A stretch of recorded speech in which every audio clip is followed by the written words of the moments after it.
Howdy, and welcome to another episode of Adult Onset Horsemanship. I'm your host, Daniel Dolphin.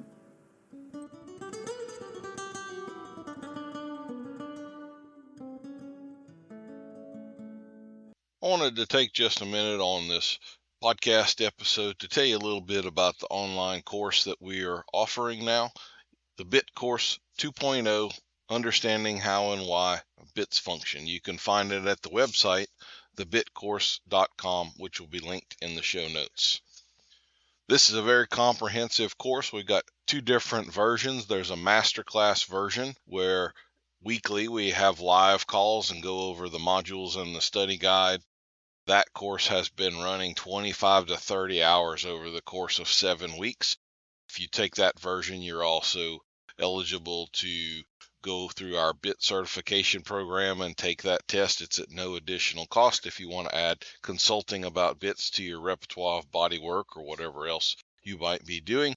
We also will have an evergreen version that you can take anytime you work at your own pace. It is less expensive. It's also a lot less content. You don't have the weekly Zoom calls with me. Those are going about 2 to 2.5 hours each week. So the masterclass course winds up 25, 30 hours long. The evergreen course you're going to do in 12 to 15, something like that. So check it out. You can go to thebitcourse.com, sign up for the free newsletter. You'll get a 30-minute video on the foamy mouth and all of the implications of that, as well as 5 or 6 articles that I've written regarding bits. Get a feel for the content. This will absolutely be some of the best money and time you have ever spent on your horsemanship journey, I assure you. And it is not discipline specific. We cover just about every aspect of the horse world that you can think of. Our guest today is Mr. Ben Longwell of True West Horsemanship. Ben is from Western Colorado originally, and he has a background in cowboying and ranch work. He did spend some time working for an AQHA breeding operation, but has mostly concentrated his learning toward more traditional vaquero techniques. In 2011, he and his wife Natalie moved to her native land of New Zealand. When he was based in New Zealand, Ben was privileged to be returning clinician at New Zealand's National Horse Expo 7 different years, giving well-received clinics ranging from colt starting and vaquero horsemanship to problem-solving and green horse clinics. In 2014, Ben was invited to participate in New Zealand's first Kaimanawa Wild Stallion Challenge. I'm taking a shot at that, but I'm sure that pronunciation is way off. Anyway, at that, trainers were given a random stallion straight from the wild and competed in 2 competitions at Equidays and Horse of the Year. Ben has appeared in a number of equine magazines and has also had many training articles published. In 2022, Ben and Natalie and their 4 children moved back to the U.S., and they are now based near Pendleton, Oregon. He's also been a presenter at the Idaho Horse Expo and Western States Horse Expo this past year. Their mission statement at True West Horsemanship is to advance and develop practical skills and communication for the dedicated student of horsemanship and to help them and their horse achieve more together. Ben, how are you doing today? I'm doing well, Daniel. Doing really good today, and I sure appreciate the opportunity to sit down and have a visit with you. Well, absolutely. I've been looking forward to this as well. I hope I got all of the facts correct there. If I got anything wrong, don't hesitate to slap me and correct the record. Yeah. We do try to start everybody off with what we call the icebreaker questions, and these are for points and prizes, so be sure to be on your A game. I'm ready. If you were a Jedi, what % chance is there that you would misuse the Force? Boy, that's a tough question. Maybe 17%. I like it. Absolutely. I mean, for this horse thing, like you got that colt that wants to buck and you just have this nice big hand that holds him down, right? Wait till he calms down and then you let him go. I mean, like it could work. I don't know if that's a misuse, but man, it could be a tool, let me tell you. Morning or evening? Morning. How long do you dunk a cookie in milk? Oh, yeah, that's important. You can't go too long, uh, for obvious reasons, soggy cookies, but you got to get enough soakage there. Otherwise, you may as well not dunk it. So maybe, I don't know, depending on the texture of the cookie, maybe 3 to 5 seconds. See, I'm more of a soggy cookie guy. I think it's like politicians. You got to hold them under till the bubbles stop coming up, right? So, if you came across someone playing bagpipes, would you hit them with a shoe, a boot, or just a closed fist? I like a little bagpipes. They do get old after a while, but if I just came across one, I might not hit them right off the bat. I used to be pretty heavily involved in the Boy Scouts, and we had one particular guy. He was a career firefighter, and he learned to play Amazing Grace on the bagpipes for funeral services and important events like that. And I have to say that was actually pretty nice, but definitely an outdoor instrument. Wasn't the kind of thing you want to going off in a hall, but out of a nice, outdoor area, it could be pretty pleasing. Absolutely. Where are you sore in your body right now? Good question. My lower quads, actually. Okay. Anything particular behind that? That's not a typical lower back kind of thing. Did you have you had to lay some brick last weekend or something, or what's going on there? Quadriceps, upper legs, just above the knees. I've been doing some just exercising kind of every other day, and I hit the legs pretty good day before yesterday, so I'm a little sore. Okay. So let that be known. Ben Longwell does not skip leg day. All right. What skill or technique do you not have with a horse that you admire in someone else and wish you did have?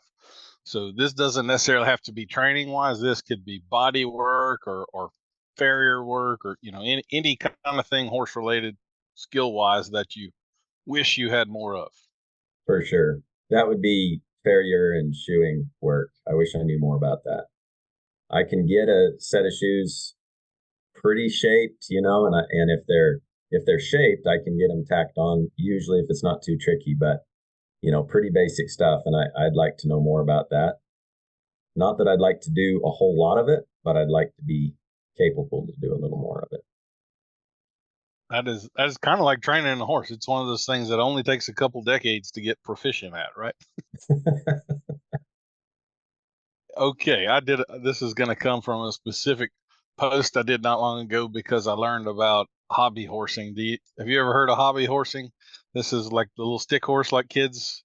Right. So they now have competitions, where people they're going over jumps and doing dressage. So this is a real thing. I was not sure whether this is one of the internet's more elaborate jokes or what, but apparently it's real and worldwide. So let's say someone shows up to a Ben Longwell clinic, fully paid up, ready to go, and instead of unloading some sorrel something or other out of the trailer, they pull a broomstick with a horse head out the back, and they're ready to go. How are you going to handle that, Ben? Boy, that would really catch me off guard. If I ever win the lottery, every clinician I know can expect to have a full clinic that they're going to show up to, and I'm going to have it stacked and paid for with hobby horse people and a little video camera in the trees. It'll be like that TV show Punk'd or something. But anyway. Oh man, I don't know what I would do, to be honest. I'd be a little dumbfounded, I think, for a minute. It would take a little bit. Yeah. Okay, a little more serious shift here. What do you think is the most important quality of a horseman? That's a great question, and I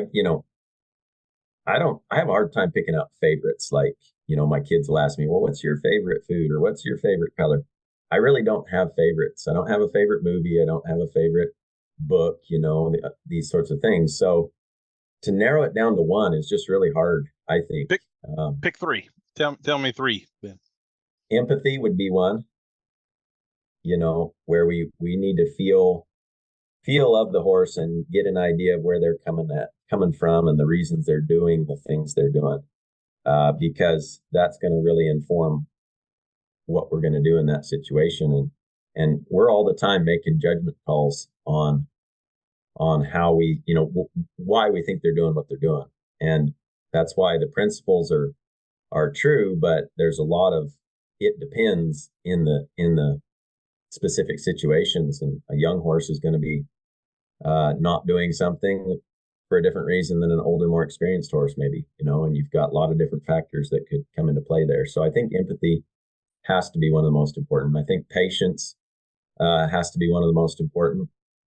An ability to set aside our time and our egos, obviously, and get in that moment with that horse and figure out how's the best way to communicate, take our time, break things down, even though we broke them down yesterday and the day before, and we thought maybe we were over this little spot. And it's just patience. Patience is such a huge one. The other thing that comes to mind right off the bat is just a willingness to learn, a willingness to adapt and change our approach and figure out new things, whether that's a horse that's showing you some different way to get around them and help them with something, or whether you're seeking out knowledge from those who are more experienced in whatever area or aspect that you're working on. There's a lot to be said for being open to learn, being teachable, and saving yourself a lot of time and probably some wrecks along the way. And some horses will be better for it along the way as well. DIY or sub it out? So are you I'm going to do it no matter what. I need control of this thing, and I don't care if it's video editing or whatever. I'm going to teach myself how to do this thing so that it can be done exactly as my vision is? Or are you pretty good at, you can handle it, and however it comes out, and I'm going to be good with it? What's your speed there? I'd probably be right in the middle there. I tend towards the DIY on most anything, especially growing up, and figuring things out and doing it myself. But I learned pretty early on after I got my first truck. I had about 5 years of trying to do my own mechanicking and stuff, and I figured out, number one, I'm not that great at it, and number two, I don't really enjoy it. And at some point, I started to realize that the time I was using to do that was better used elsewhere, more profitable elsewhere in a lot of different ways, not just financially. And I could pay somebody who was a professional to do that. And it came out much better for me, time wise, the amount of time invested, those sorts of things. So I'm pretty DIY, but there's a lot of things that I've decided, you know what, we're just going to get somebody to do this and save us the trouble.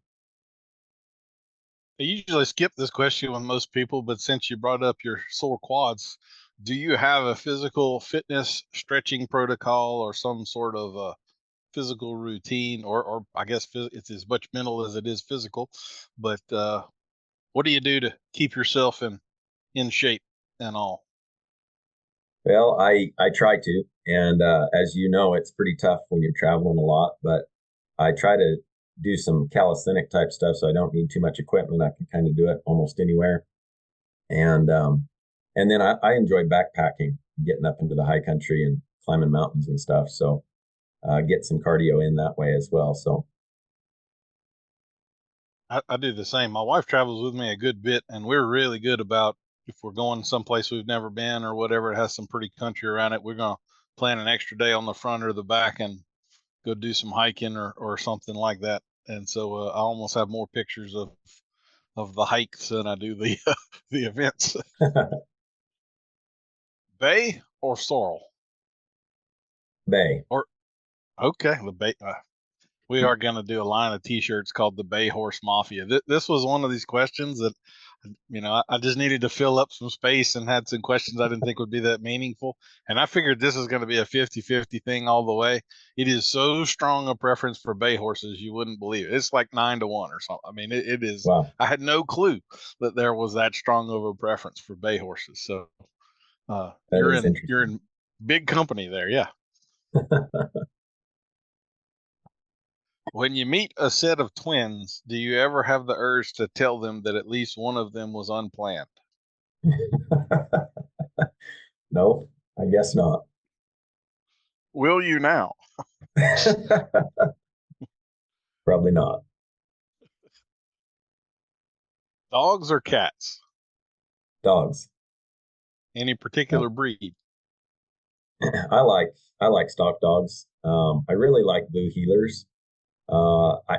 I like collies real well. They are a little bit intense sometimes, and I kind of like a dog that can settle down and kind of be a bit of a family dog too. So sometimes collies aren't great for that. I wish you could get more heelers to work like the collies do, though. That would be the best of both worlds, if you could get them balancing off you a little better and doing a little circling and rather than just driving. But I like a blue heeler. I really do. They're cool dogs. I've always thought that's actually a pretty revealing personality trait to me. And to be honest, it's a little bit of a curveball from what I would have thought of with you, because I think of heelers as being dogs you have to yell at, and border collies as being dogs you cannot yell at. So it's kind of if you're the hollering kind of a person, the blue heeler, like you almost have to throw a chunk of firewood at them 8 o'clock in the morning just to make sure everything's on an even keel. And then the border collies, if you look at them wrong, they may head to the house and leave you to it all by your lonesome. So anyway, but they are real smart. I appreciate them as well. I like both. I really do. And I haven't owned a collie. I'd like to, but I've had pretty good luck with the heelers. Actually, to be honest, they're heeler crosses, so they're not purebred, and maybe that helps tone down that hard-headedness. But yeah, either one. This will be a little bit of a diversion, but I have noticed a pretty strong trend in the horse world dealing with customers. If they have a background in training dogs, and I don't mean like Muffy sits sometimes when I ask, but like if they've actually trained dogs, they're not gonna have any problem with horses. Have you ever come across that or noticed that trend at all? Yeah, definitely. Yep. They understand how to be consistent, how to see things that are about to happen, how to set things up. Yeah, they understand a lot of the same principles. Does pineapple belong on pizza? My kids and I have this discussion all the time. Really? Okay, I'm interested now. Go for it. They love pineapple on pizza, and I guess when they were little, the pepperoni was too spicy, and so they got hooked on the Hawaiian style with the ham or Canadian bacon and pineapple, and they love it. And they're branching out and they're trying other stuff now, but I do not like pineapple on pizza, and that's something we go around about with a little bit. But no, I don't reckon it belongs on pizza, but to each his own, right? Are you a cook? I can cook. Yeah. Okay. Can cook or like to cook? Like, do you have a specialty? You're the barbecue pit master or anything like that, or not really? Well, yeah, probably a little bit. My wife's pretty handy in the kitchen and she can barbecue as well. But I like to barbecue. I like to, do some ribs, long and low and slow, and those sorts of things. And then Mexican maybe is more my specialty if we're doing some cooking. My wife is from New Zealand, and so she's picked up on the Mexican since she's met me. She does a good job, but yeah, I like to do the Mexican stuff. So this will be a little more of a complex one, but would you say that you know more about your horse or your wife? So in terms of, I've got a bead on what's going on between those ears. Who throws you more curveballs, the horse or the wife? Where do you come up with these questions? Believe it or not, probably, I don't know if half, but my sons have contributed significantly to this list. They listen here and there, and then I take a lot of notes on my phone, so some little thing will pop up somewhere, and I'm like, ooh, I'm going to add that to the list. Well, I would definitely say that the wife is more complex, right? And probably would throw you more curveballs. And yet, but the way you put the question first, which do you think you know better? Well, I know my wife pretty good, so it's a complex question. Yeah. There's more vastness to know, but more vastness to not know also, yeah, right? So in a totality, experiment, it'd be your wife, but on a who do I have a more complete picture of? Maybe it's the horse, something like that, huh? Maybe so. Yeah. I think I can explain the things the horse does and know where they're coming from uh, pretty good most of the time.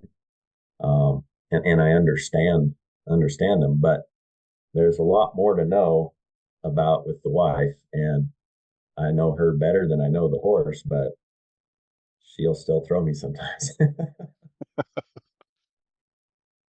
If they were too simple, we'd get bored, right? Yep, that's right. Would you share with us a horse industry related pet peeve? Oh boy. Horse industry related pet peeve. Well, I guess one would be folks that don't take it seriously enough. Owning horses, understanding them, and doing what they need to do to improve themselves for the sake of the horse and themselves.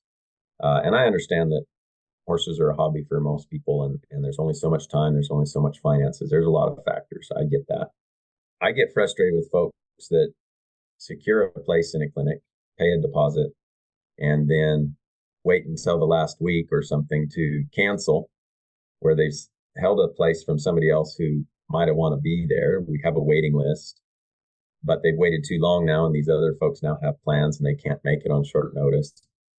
Maybe they've paid their full amount, maybe they haven't, but they don't understand the term non-refundable deposit. And again, there's a lot of factors. I understand horses go lame and die on you, and all kinds of stuff happens, and we refund a lot of people. But if you have not got a good story, don't be expecting a refund. Yeah. That's just business. That's just the way it is. And this isn't a hobby for me. This is my life. This is my livelihood. And we're running a business here. So, and I hate to be that way. Like I'm not that way, but I've gotten kind of fed up with it too. I feel you. It's just about every clinic. I always tell the host, we want 12, but try to book 15 because inevitably 2 or 3 people are going to back out right at the last minute. It's a pretty consistent thing. Yeah. So Yeah. I feel you. Feral or spoiled? Which would you rather fool with? Feral. No hesitation there. None whatsoever. Yeah, I've had some experience with both. I think I've made up my mind on that one. What is your least favorite barn chore? Least favorite. Oh, I don't know. I don't really mind. I don't really mind them. Do you have a favorite barn chore? Well, again, I have a hard time picking out favorites, but most days I don't mind picking a few pens and carting the manure around. You know, it's just a chance to slow down and time to think, kind of dummy work where you can kind of let your mind work on some other things. Yeah, I don't mind it. But there's no specific like I really enjoy cutting grass, so y'all don't cut grass. Like make sure you save that for me because that's like my downtime on Thursdays or whatever. No, Nothing like that. no. There was a place that I worked at that had an indoor arena, and for whatever reason, the sand in there was a really dusty kind of sand, and they had a 2.5-inch fire hose to water the arena. Oh, And so yeah. when I started there, he told me to water it the first day, and I went and got myself a 6-pack of beer and that hose, and I sat there, and when he got there the next morning, I was like, whatever happens, that water in the arena job, that's my job. I'm going to do that every week. Like that was the most soothing, just chilling out, let it all go. This was a pressure cooker kind of an operation. So I was like, that job's mine. I got that one. Yeah, yeah. Absolutely. What is your ideal number of hours in a day of solitude? And as a dad with 4 kids, maybe the reality and the ideal number is nowhere near the same there. But are you a guy that needs some quiet, decompressed time, or are you fine with the chaos of people around you 24/7? You know, I don't get a steady one way or the other. So it's hard to nail it down to a specific amount of time, but I like solitude. I like being by myself. But I like my family, and I grew up in a big family, so I'm used to a lot of people around and a lot of chaos, and it doesn't bother me too much usually. So a balance, obviously, with these things. But if I get half a day of solitude or more every day, it doesn't bother me. But when I'm traveling, I'm away from my family. I might be around people all day long, but I miss my family. So it's kind of a complex thing. Do you I guess this would be part of that question, is like let's say you go out of town to an event or an expo or something, and you've got people asking you questions for 3 solid days or whatever. Do you need like that downtime decompress day when you're traveling back and it's kind of okay, nobody talk to me. I don't want to hear the sound of a human voice. I need at least 6 hours with nobody talking to me. Or does that not bother you and you're hit the ground running, ready to roll? Or No, when it's intense like that, a day or so of nothing is pretty good. I don't always get it, but it takes it out of me. I enjoy it, and you get in the flow of things and you're talking to people and everybody's passionate or interested and keen to learn, but it doesn't energize me. It takes it out. Yeah, I guess that's my kind way of saying, are you introverted? No. Yeah. Fairly introverted. Do you have any favorite words of wisdom? There's no shortcuts to any place worth going. I like it. Anything that matters, anything that's significant, makes a difference, or is useful, I reckon anything like that is going to take work and dedication and practice and lots of mistakes. And I tell my kids all the time, they say, "Oh, well, I can't do that." Well, it's like, well, you've never tried, or, you only just started trying. So you weren't born knowing how to do it. You got to practice. You got to try and fail and, learn more and learn from your mistakes. And it's a hard process. And I can't say I've always been very good at it, but, there's no shortcut to any place that's worth going to. Very true. Crunchy or smooth peanut butter? Smooth all the way. I had a little trend going here with crunchy, and now it seems I've got a bunch of smooth peanut butter people. So, would you tell us something unexpected about you? Something unexpected. Well, most folks don't know that I trained with the Miami-Dade Police Department for search and recovery underwater diving. Okay. That's a little bit of a curveball, yeah. That's unexpected. Yeah, how did it even come to, like, every part of what I've read about you has you either in the West or New Zealand, and now you're shooting across to Miami and search and rescue and underwater. So that's a change of environment right there. It sure is. Yep, that was kind of another lifetime, it seems like, but yep. Were you looking at a career in law enforcement or that sort of a thing at that time, or is this something totally unrelated to that and just happenstance, or what? It was a paramilitary disaster relief organization that trained young men to respond to emergencies and disasters around the world.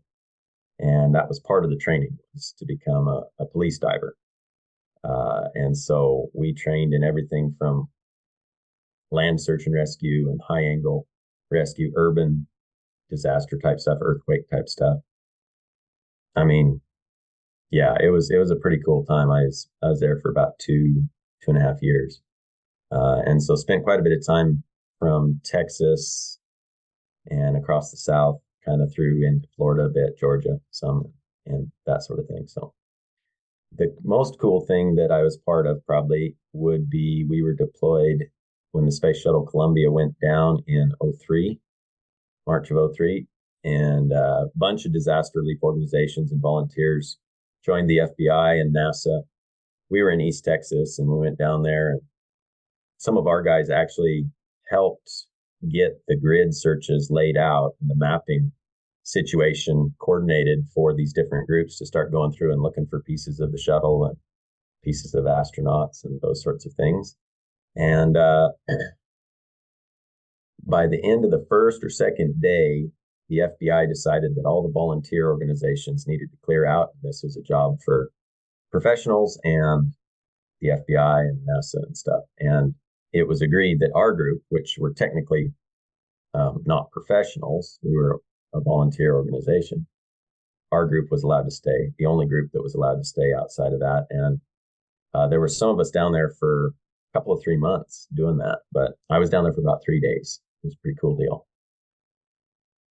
I was actually at a cutting in north central Texas the morning that happened. It blew up overhead. We heard it, and it's on the news and what was happening and everything. Yep. That was sad day. Yep, for sure. That and the Challenger. I don't know if you're quite old enough for that one, but it could be that I'm bad luck as I'm thinking about it now. Maybe I don't need to watch any more space re-entries or anything, because I seem to be there when the disasters happen. So maybe it's like the Smokey the Bear, only I can prevent forest fires. All this responsibility the world just keeps putting in my lap here. Okay. If you could choose any new skill, superpower, or ability, what would you choose? So this doesn't have to be with a horse. This could be flying, invisibility, whatever. Doesn't have to be comic bookish. Either any superpower you think of. What would it be? Man, superpower, huh? I reckon immortality.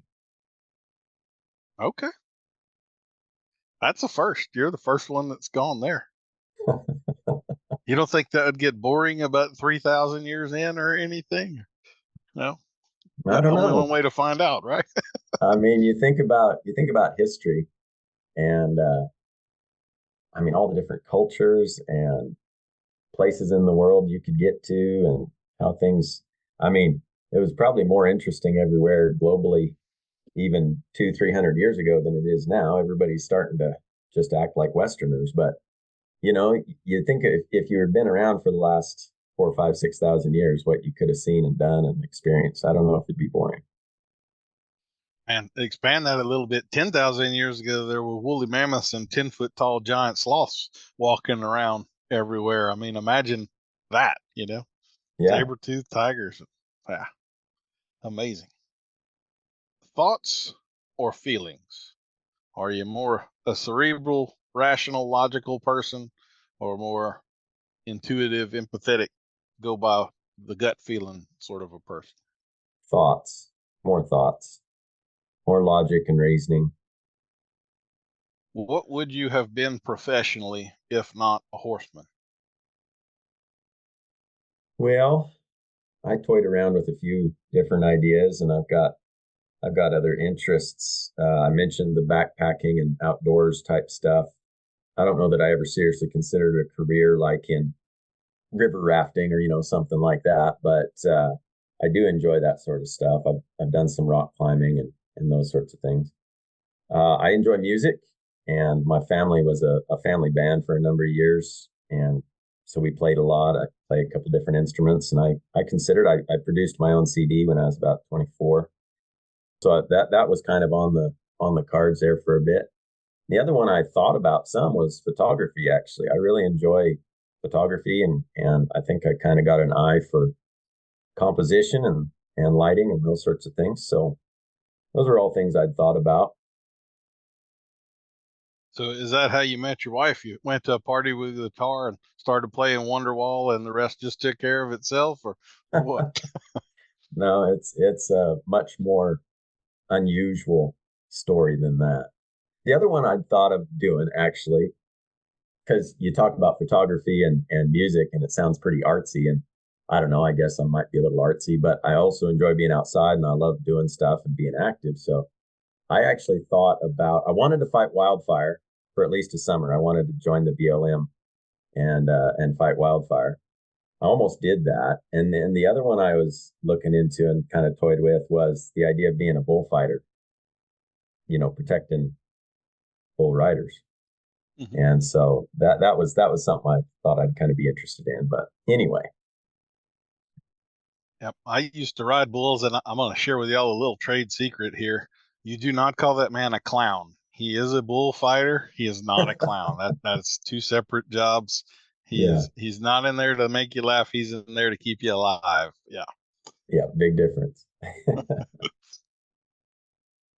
Are you decisive or indecisive? I probably tend to be fairly decisive. I will take my time the more important the decision is. And I guess I don't like indecisiveness, but you find yourself there. It seems like when it's a big decision or something, sometimes it takes a bit of time to come to the conclusion. That being said, some big decisions, like when we decided to move to New Zealand or when we decided to move back here, we kind of made up our minds in a pretty short order for the significance of that decision. It is funny how some things like that, I'll spend 6 months researching a gun I want to buy or something like that. But like my wife and I kind of famous. She's a redhead, so we have plenty of she's throwing the skillet at me kind of moments and all that sort of stuff. But of all the things, like we picked out our kids' names a minute and a half, something like it wasn't a 4-month process or baby's born and we don't know what we're called. Like we nailed kids' names and agreed on it just in a heartbeat. It's kind of one of those things. It's kind of peculiar how sometimes these big decisions just happen and everybody's good with it, and there you are. Huh? Yeah, it is. Do you have a favorite piece of tack or horse-related tool? Favorite piece, huh? I really like the hackamore, the bozal.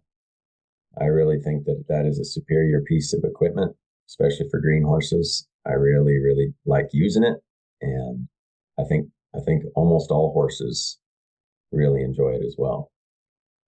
So this is one of those questions. When I originally wrote it, I guess my mind was thinking more in sentimental ways, like so and so handed down this bit to me, and it'll be something I'll never part with, or something like that. Yeah. And I don't think I've had a single person yet that's answered it that way. They've all been some maybe a broader category, like the hackamore or something. So is there like a specific one, like you have this 5/8 inch Ortega that was braided 1982 or something, and that's like your nobody touched that, like that's Ben's, that's reserved, this is not a that's my special one. Is there a specific one like that, or not really? Not really. No, not really. I have a custom saddle that I had made when we were down in New Zealand here it's probably been 8 years or more ago now. And that's pretty special to me. It has some sentimental value. Okay. If you had to choose between cold food or cold showers forever, which would you pick?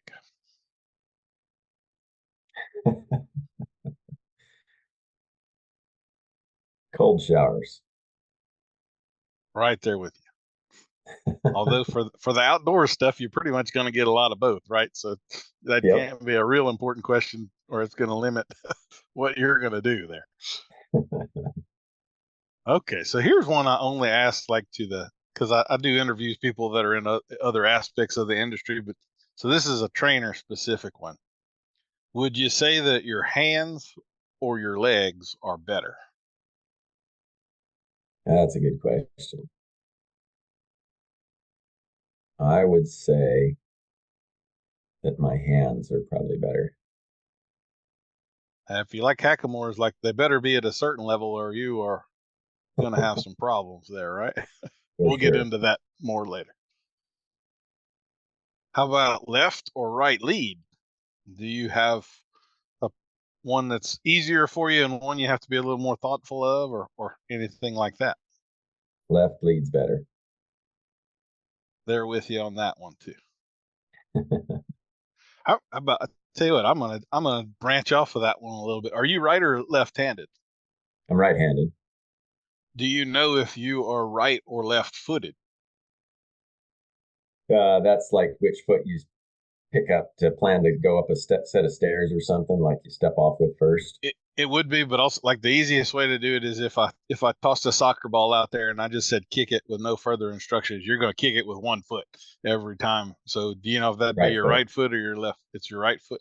Yeah. So I don't have any data on this yet, but I'm wondering if there's a correlation between right-footed and left-leaded, or maybe vice versa. So we'll start kind of paying attention to that a little bit. What's the best smell in the barn? Horse. The horse itself? Yeah. What is your favorite dinosaur or deep sea creature? Dinosaur, deep sea creature. Well, I don't know.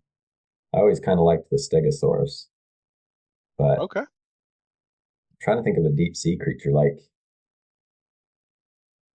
there's some pretty weird stuff when you get down deep. There really, really is.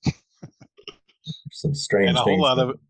Yeah, lots of it we don't even know about yet. We know more about the surface of Mars than we do about the bottom of the oceans on our own planet. I mean, there's a lot going on down there we don't know about. Yeah. Even though billionaires have made their own sub and headed down there to check it out for us, right? Have you ever had a UFO encounter? Not that I know of. Okay. Are y'all far enough up in Oregon where you see the northern lights or any of that kind of stuff? No, there was that one time here 6 or 8 months ago where we could see them, but otherwise, no, not typically. Not typically. Okay. All right. Well, that concludes the lightning round questions. Let me do a little tabulation here. I've got you at 3,893 points. And Ben, I'm happy to tell you that is our all-time high score, which means that you are entitled to either a genuine compliment or an awkward silence, your choice. Oh boy. I'll take the awkward silence. I don't have a problem with silence.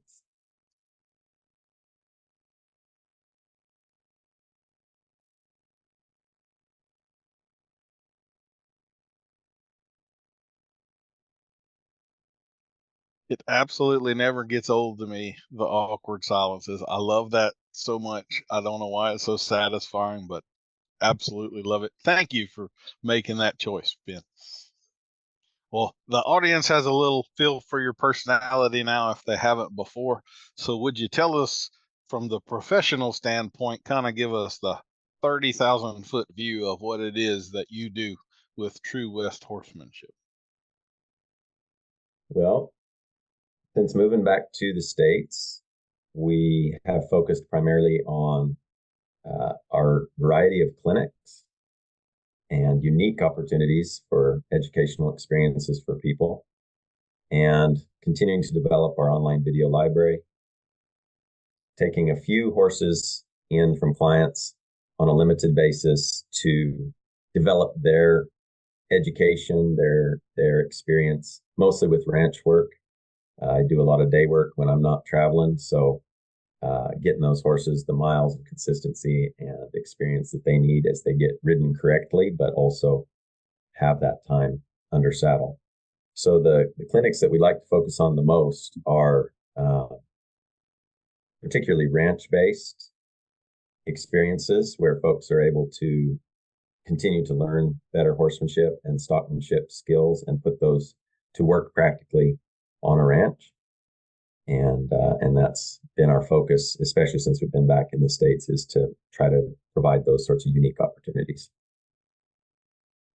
So when you say ranch, you're talking about we're leaving the arena, we're heading out into the country, we're moving some cows, maybe roping a little bit, or do you have different depths of the pool there? Because taking anybody out into the world with any horse and then tying them to a cow might not be the safest thing you could do. So how do you go about discerning how deep we're going to get into the water here? Yeah, everything has those questions attached to it. You've got horses that aren't familiar with the country. They may not be very good on steep country. You've got people maybe who haven't got that experience. So yeah, roping is definitely not the first thing on the list. Most of the time, I like to work with folks that I've worked with prior. Obviously, there's a lot of skills and communication and understanding that needs to be in place, and this is why your standard horsemanship clinics in the arena and getting people clear with their groundwork and those sorts of things are so important and continue to be so. But when we get started on our ranch adventures, we'll start right there as well with some groundwork and some written communication work where we're getting a feel for where these people are at and what their horses are capable of. And then we start to branch out. If possible, I like to have at least a day or two to do that, where we can get out into some country and we might just go check on some things or just take them for a circle and see how things go before we get too committed to a job. And then, by the end of the week, sometimes we're in the deep end a little bit. But so far, everybody's coming through and having a great experience and doing things that they never would have dreamed that they could have done or would have the chance to do. And that's a pretty cool deal.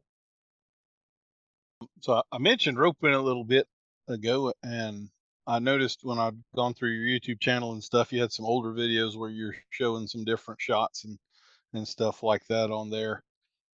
I've always thought of roping as being kind of interesting because I really think there's two parts to it. There is roping, and then there's everything that happens after you have actually caught said thing. And people tend to practice the shots on this, dummy that's not moving. And then next thing you know, you get something that's buckering and bellering and running in a circle. And they're just like, oh my God, I didn't know this was going to happen. I haven't ever prepared for this. And apparently neither has my horse. So how do you broach those? Do you have some old roping cattle in a round pen where it's going to stay real slow to start, or how do you go about introducing people to that stuff? That's what I've done in the past is gotten them ready, and even before we go to the cattle, I'm going to take the end of their rope and I'm going to simulate some of those things that you're talking about where they need to learn how to drop coils, coil back up, go to the horn without looking down at the horn, pop their dallies, get short, all those sorts of things happening before we go to the cattle. And then we might go, find some cattle that have been roped on enough to that where they're not going to get too crazy with it and really try to make that a controlled experience where they can gradually gain the confidence and skills that they need. And do you have any preferences in equipment as far as ropes go? Like, are you packing a genuine rawhide riata, or are you insisting that these people have a 50-foot rope, or are you okay with a 35-foot heading rope, or how about that? What are your thoughts on that stuff? Well, I'm not overly particular. I personally have a real soft nylon. I've got a waxed cotton. I've got a riata. I do prefer for them to be a little longer. So probably 40 foot is what I usually recommend for my students to begin with. That way it's not so long that they're getting, their hands are full and they just got more rope than they know what to do with. But it's long enough to kind of get a little reach out there. And then I like a softer lay than most of your heading ropes. I want them to be a little softer for your bigger loops and those type of shots we're going to be talking about. So in the past, what I've mostly done is encourage folks to get at least 40 foot and maybe a poly or extra soft nylon or something like that. And we kind of go from there. I'm right there with you. And if y'all are some ropers listening out there, I would really encourage you to try some of the longer ropes, especially if you're on some greener horses, because you just can't imagine what that little bit of extra time that you don't have to hustle up right now because he's about to be, you're going to get to the end before you dally, or that extra time that length gives you can be a big, big help in a lot of situations. It really, really is. Or if you're actually doctoring a yearling and you have to step off of a colt, and you can kind of put that rope on the other side of his neck too, and now he's got to face you. There's just a whole lot of opportunity you have when you got a little more rope that you don't have if you have a short one. So one of the things that you talk about on your website is that you like to train with feel in mind. And that's one of those terms I find it's always good to sort of define terms on. So what does feel mean to you when you're making that statement? I think that's a really important question. And I think it's also kind of a broad one. I think that word can be used in a lot of different ways. Probably, I think one of the most important is that we tap into the way that the horse operates and feels naturally themselves. So, in other words, the picture that I often try to get people to think about is a large herd of horses moving all together, and they might even be running, right? They kind of are, it's a beautiful picture. We've all seen it. If not in person, we've seen it on a video or something. A few hundred horses just running full out across the range or whatever. And suddenly, for whatever reason, they start to turn, and maybe they stop and turn, but most of the time they kind of sweep around a little bit, and the leaders start to bend around. And within about 1 or 2 seconds, this big group of horses is all kind of arcing around and flowing around in the same direction, and they've changed directions. And with very few exceptions, they're not stepping on each other or crashing into one another, or they can really get in sync with one another. And there's this feel that goes through the herd where they can rate with one another, change directions, change speeds. And if you think about it, they learned to do that when they were a foal right next to their dam. Those little guys can stick right at her hip and trot along with her and change directions and stop and stick pretty dang close. They get a feel for that movement, synchronicity of movement, that feel of harmony going together. And so to me, the horse has this already. They've got that operating. That's the way they most often like to move together as a herd. And I feel like if we as not just riders, but even on the ground to start with, can tap into this dynamic, can learn to offer the horse this kind of a feel where we're trying to get to where we're going together. And I think Ray Hunt used to say, you feel for the horse, you feel of the horse, and then you feel together. And I think that's part of what he was saying, was tapping into that desire for harmony that the horse has, and using that as a way to communicate what we'd like to be doing, whether it's a direction or a shape or a speed or a gait, and that would be our ideal. Now, that's not to say that it always works or that's just all we're going to have to work with, but that would be our ideal, that the idea of harmony and disharmony, I think that is a big part of feel. That does bring to mind. So like if you watch the blackbirds in the winter and or the starlings, exactly. And that's called murmuration. My wife absolutely loves that. She will make me pull over on the side of the road so she can watch the blackbirds in the field do that sort of thing. I often actually use the blackbirds when I talk about this in my clinics. I talk about the blackbirds because those guys, are swarming up, to 1,000 birds or something, and they're not crashing into one another and knocking each other out of the sky. Without any practice, as far as like a pattern or any kind of communication like what we would have, we get 4 fighter jets up in the sky at the same time, and those guys have headsets and they're all practiced and they can do this pattern, and we just think we're all that, right? But these birds, like, there's no pattern, there's no headsets, they're just flying, and then they just turn and fly the opposite direction, and the cloud just moves, and it's like, how do they do that? That's feel. I think that's a huge part of what feel actually is. I like the example. It brings to mind, I've worked with a lot of people on round pen stuff, and almost universally, people feel like they don't have any concept of what natural body language is in the round pen. And I always use the example because you know more about what's going on there than you think. You're not aware of it. But like if if two people are walking down the sidewalk toward one another, you don't ever say to the other person, hey, I'm going to go right and you go left. And that way, and how often do you run into somebody? I guess in this day and age when they're glued to a phone and they have no idea what's 3 feet in front of them, maybe it happens more and more. But generally speaking, you, without even knowing it, you recognize they bring this shoulder back a little bit, their hips rotate a little bit, and they're, ushering you to the side, or you do that to them. And a great little thing to practice, if I get bored in public, my wife drags me somewhere I don't want to be, I just start lunging strangers in the mall or whatever. I start moving them over this way, and that maybe I look like the weird guy in the mall, but I'm entertained for a while anyway. So, and I'm sure most of them have no idea I'm out there playing with them. But anyway. Yeah. We live in an age when there's probably more information out there on horses and all that stuff than has ever been before.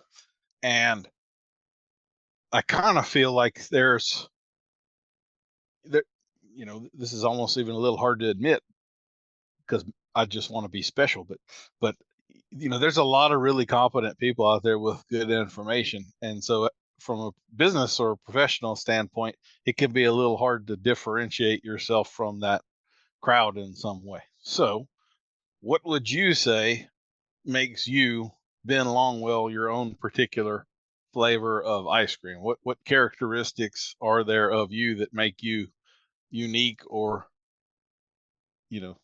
has you doing your thing out there versus what the rest of the crowd might be doing? Well, like you say, the information is out there, and there's so much of it.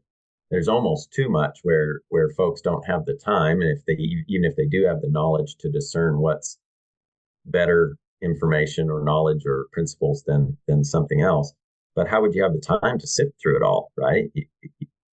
It's overwhelming, and I suppose it's that way in probably most every subject. But the first thing I think that has to differentiate us would be if the principles are true, and the principles of horsemanship that we've come to through not just our experience but the experience of others before us.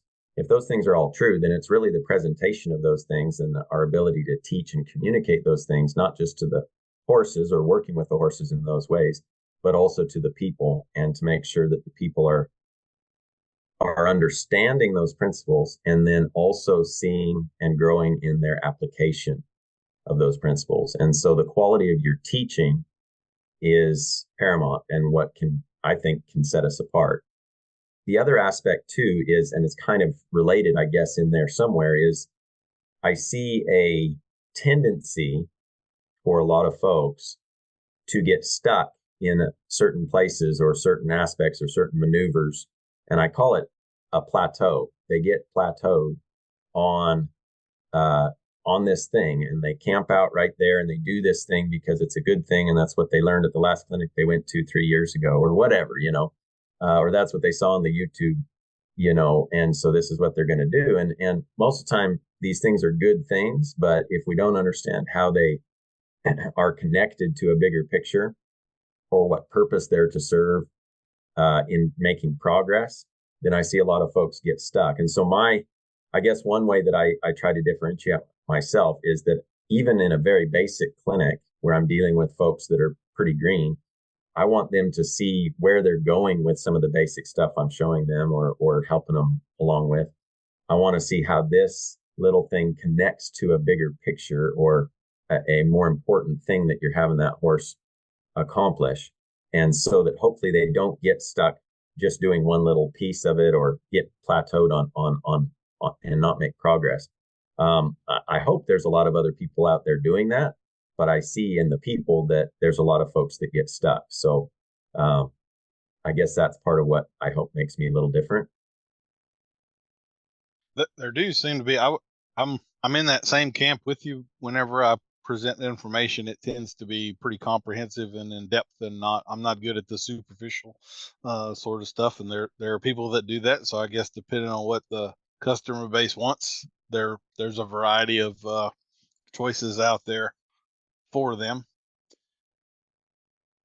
Speaking of the customer base, we kind of let me take a second to think of how to word this. So when I asked you about your pet peeve and another question in the lightning round,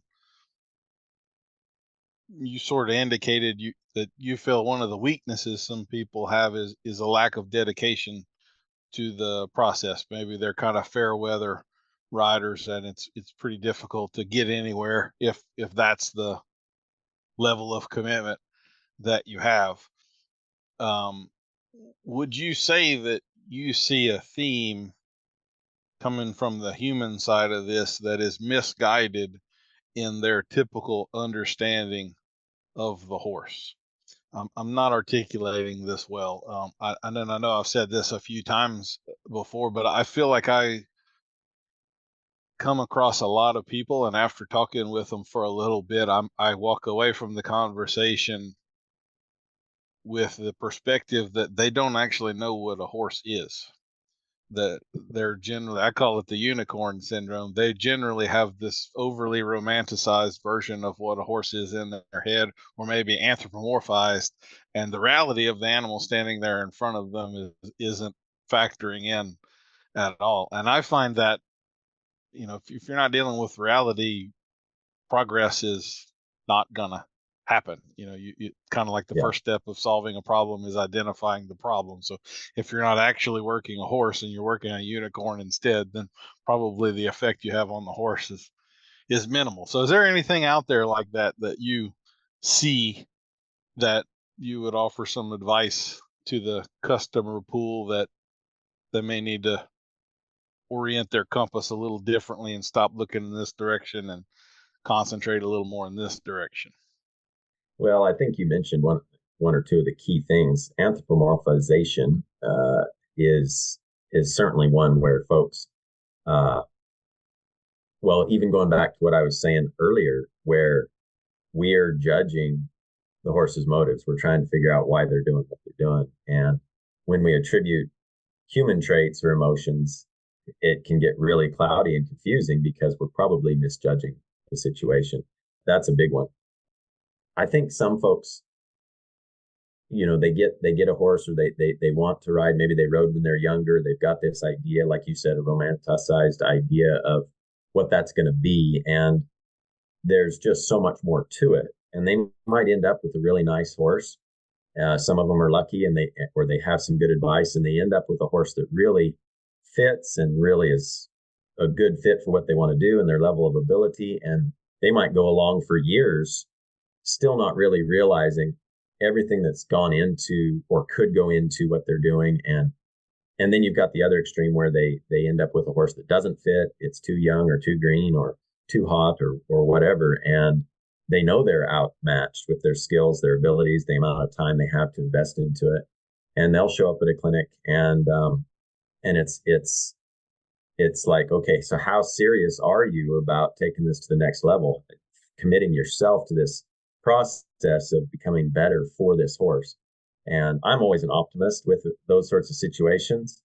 I'm always like, here's an opportunity for you to learn and grow. This horse is going to challenge you to become better. And at the end of the day, maybe it still won't be the horse for you, but you got to try. You got to have an opportunity. You got to take it. And so those are all situations that I think are pretty common. I'm really grateful. I end up with a lot of people in my clinics that are really dedicated.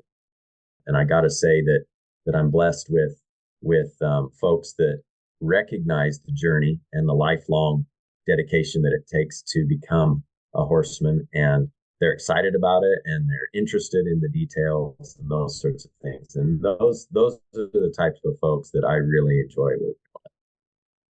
You mentioned a word. I was going to get into this a little bit later, but I think it fits to throw it in there right now. And I would say both in the horse world and societally as a whole, you'll hear pretty commonly these statements about judgment as though judgment is a bad thing. Like you shouldn't go through judging things, and how dare you have judged and all. I kind of associate judgment pretty strongly with wisdom and people I'm willing or not willing to trust, right? I either trust that you have good judgment or you don't, and now I'll drive. Thanks. No problem. Yeah. Yeah. So how do you view judgment? Do you feel like judging people is wrong, or do you feel like that is necessary? And I don't mean societally here. I am talking about within the horse world. So like you have a clinic, you're going to take these people out into the wilderness, or maybe not the wilderness, far enough away from the ranch that like accessing them if something happens may be challenging. So your judgment, Yeah. I would say, comes into play. How do you go about evaluating the people and the horses to make decisions as to we're not taking that trail today, we'll save that trail for Friday, we're gonna go down this other one today? Because I kind of find in a typical clinic of 12 people, there's usually about 2 of them that might die at any minute, and I really have to be on top of things there, right? So yeah. It's, so going from where you started your question, like judgment and kind of the negative connotation that it's taken in our society. If you think about it, one aspect of judgment is, like you say, part of wisdom. Like, do you have good discernment or judgment in a situation to make wise choices? And if then you turn that to another situation that you're looking at, or a person, I don't think it's a bad thing to have an opinion on that situation. Now, that doesn't mean that you are always going to be right, or that you understand their situation like they do, right? There's a lot of nuances there. People like to, quote Jesus as, judge not lest you be judged, right? And so we're not passing final judgment. We don't have a place to pass final judgment on anyone. But that doesn't mean you don't, you just go in blind and you say, well, I'm just going to trust this person just because. If you know for a fact, right, the fruit that they're bearing is not trustworthy, right? It's not a judgment call. It's fruit inspection, And anyway, so to get into like the nitty gritty of like, okay, I've got a group of riders. I know I've got a job coming up with these cows in the next day or two. Where are we at? Which way are we going to go? What are they ready for? And you've got 1 or 2 riders that are good to go and they're raring to go. And then you got 1 or 2 that it's like, I do not want to get too steep or too branchy or too technical here with these guys. I think you got to err on the side of caution, the liability, and to say the least, but also a good experience, right? A good quality learning experience that grows confidence is really, really important. And so I just try to gauge how are their horses interacting as a group, right? Because as soon as you leave the arena and you're headed out, these horses' mindsets are going to change, especially if they're in new country and they're making up their little herd and they want to be at the back or they want to be at the front, and all these dynamics. And we'll work on those things even before we head out to go anywhere. We'll ride out into a bigger field and just start simulating some of those situations where we can address the herd dynamics that start to happen when we just head out like that with a group of horses, and get these guys, what I call it is riding individually as a group.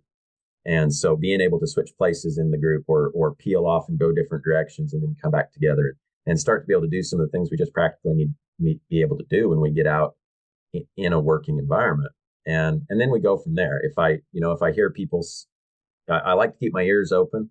If I hear somebody saying something about steep country, or they're unsure about heights, or, their horse has never seen cows, we'll deal with the cattle work. We talk stockmanship even before we've get on the job. We're going to get a few cows into a pen and talk some stockmanship and help them understand, get their horse introduced to them if they need to, all those sorts of things. I try to take it step by step so that I eliminate as many of those surprises as I can. It's possible to, know what everybody's thinking or prevent every little situation, and so there'll be times by Thursday or Friday where we're going down the piece and we get to the bottom and they're like, ooh, I ain't never been on anything that steep before. And I'm just like, that wasn't the steep one, like, but okay, great. You're doing awesome, right? But whatever it is, if I can bring them to that brink of their comfort zone, and it's just like the horses, right? Just a little edge beyond, and just say, hey, it's okay out here too. And help them gain that confidence through that experience. And that's kind of what I'm trying to do. I'm right there with you. All those statements like steep, these are relative terms. Steep to who, right? Because Exactly. So, one of the things I noticed as I was going through your website, you in the horses that you are taking in for a training, you kind of allocate a first week to those horses for an evaluation process, and presumably you're now judging them as well. So, what does that process look for you? Are there specific things that you're looking for when you're evaluating a horse, and what might, like, let's say you're evaluating a horse for a customer versus for yourself, or maybe for your wife or kids, like what might, like, I would say that the horse I'm going to personally pick is probably not the same kind of horse I'm going to put most of my customers on, for Right. instance, so how do you go about that evaluation process? What are some of the things you're looking for in there? Yeah. Well, the first aspect of that for our ranch horse development that we do is I'm not looking for a colt starting. I'm not looking for a problem solving situation. I've done that for a lot of years and I enjoy doing those things. We're in a unique situation right here. We just moved to Pendleton about a year and a half or so ago. And I'm just not set up for colt starting or problem solving, particularly. And I'm traveling so much with clinics that it's not conducive. And so that first evaluation for these horses coming in is just to make sure that they're kind of good to go. Because when I get a call for day work or ranch work, I got to load up and go. We've got a job to do, and that might be a green horse, but I can't be worrying too much if he's too green or if he's got some sort of issue that needs dealt with. That's not really what I'm trying to do at this time. I need a horse that's kind of got a decent foundation on him, is ready to go to work and start to develop some of those a little bit more advanced or technical skills on the job. As far as evaluating for myself versus customers or my family, I actually have been looking for a horse for my kids all summer. And so I got a chance to check out a number of different horses that were being sold as safe kids horses and this and that. And there's a lot of ambiguity, I guess, out there when it comes to what is a good horse. What is a horse that's sensitive or light to your legs and responsive? Because so far I've checked out, even last year I was checking out horses to buy as well, and I was pretty disappointed with what I was coming across. Now maybe that was my budget. That was probably my budget that had as much to do with that as anything. But it was pretty disheartening. And like my kids have ridden a lot and rode a lot of different stuff and such. Always been around horses, obviously, but I want something safe, but I don't want something that's dead, right? I really don't want them learning and practicing habits of just having to really kick on them or pull on them to get things happening. And it's just not the way I want them to learn how to ride. And so I always tell my students, like, quiet is good, dull is not good, and they're not the same thing. And they get confused a lot. Those two terms get confused in people's minds, like, oh, he's so quiet, he's bomb proof. Well, yeah. And you can't hardly get him to move either. So there's that, right? If there was a bomb and you needed to vacate, well, good luck with that. He ain't going anywhere. You know what I mean? It's just there's a big difference. So when it comes to clients, I haven't done a whole lot. I don't do, buying and selling and consignment, that sort of thing. I've just steered right clear of that sort of thing. But I try to get a feel for, their ability and what they're looking for, what they want to do, right? What their skill level is, and then assess the horse, like what's his capabilities and what is he likely to be good at or enjoy doing versus another things. So something like that. I do feel for you in the looking for a horse for your kids. I was in a similar deal and just wound up figuring making it myself was the only real way to get what I was actually looking for there Yeah. for them, for some of the exact same reasons that you're talking about. In fact, why don't we explore quiet versus dull a little bit more, because I think that's a real good topic. Like I cut my teeth in the cutting horse world, and usually those are not the easiest to get along with genetic pool of horses. Some of them could, especially 30 years ago, they were like riding a deer or something when you first got, like, there were no walking off steps. Like, they were going to squirt over here real fast and stop. And, nothing was real smooth for the first little bit of that process with most of those types of horses.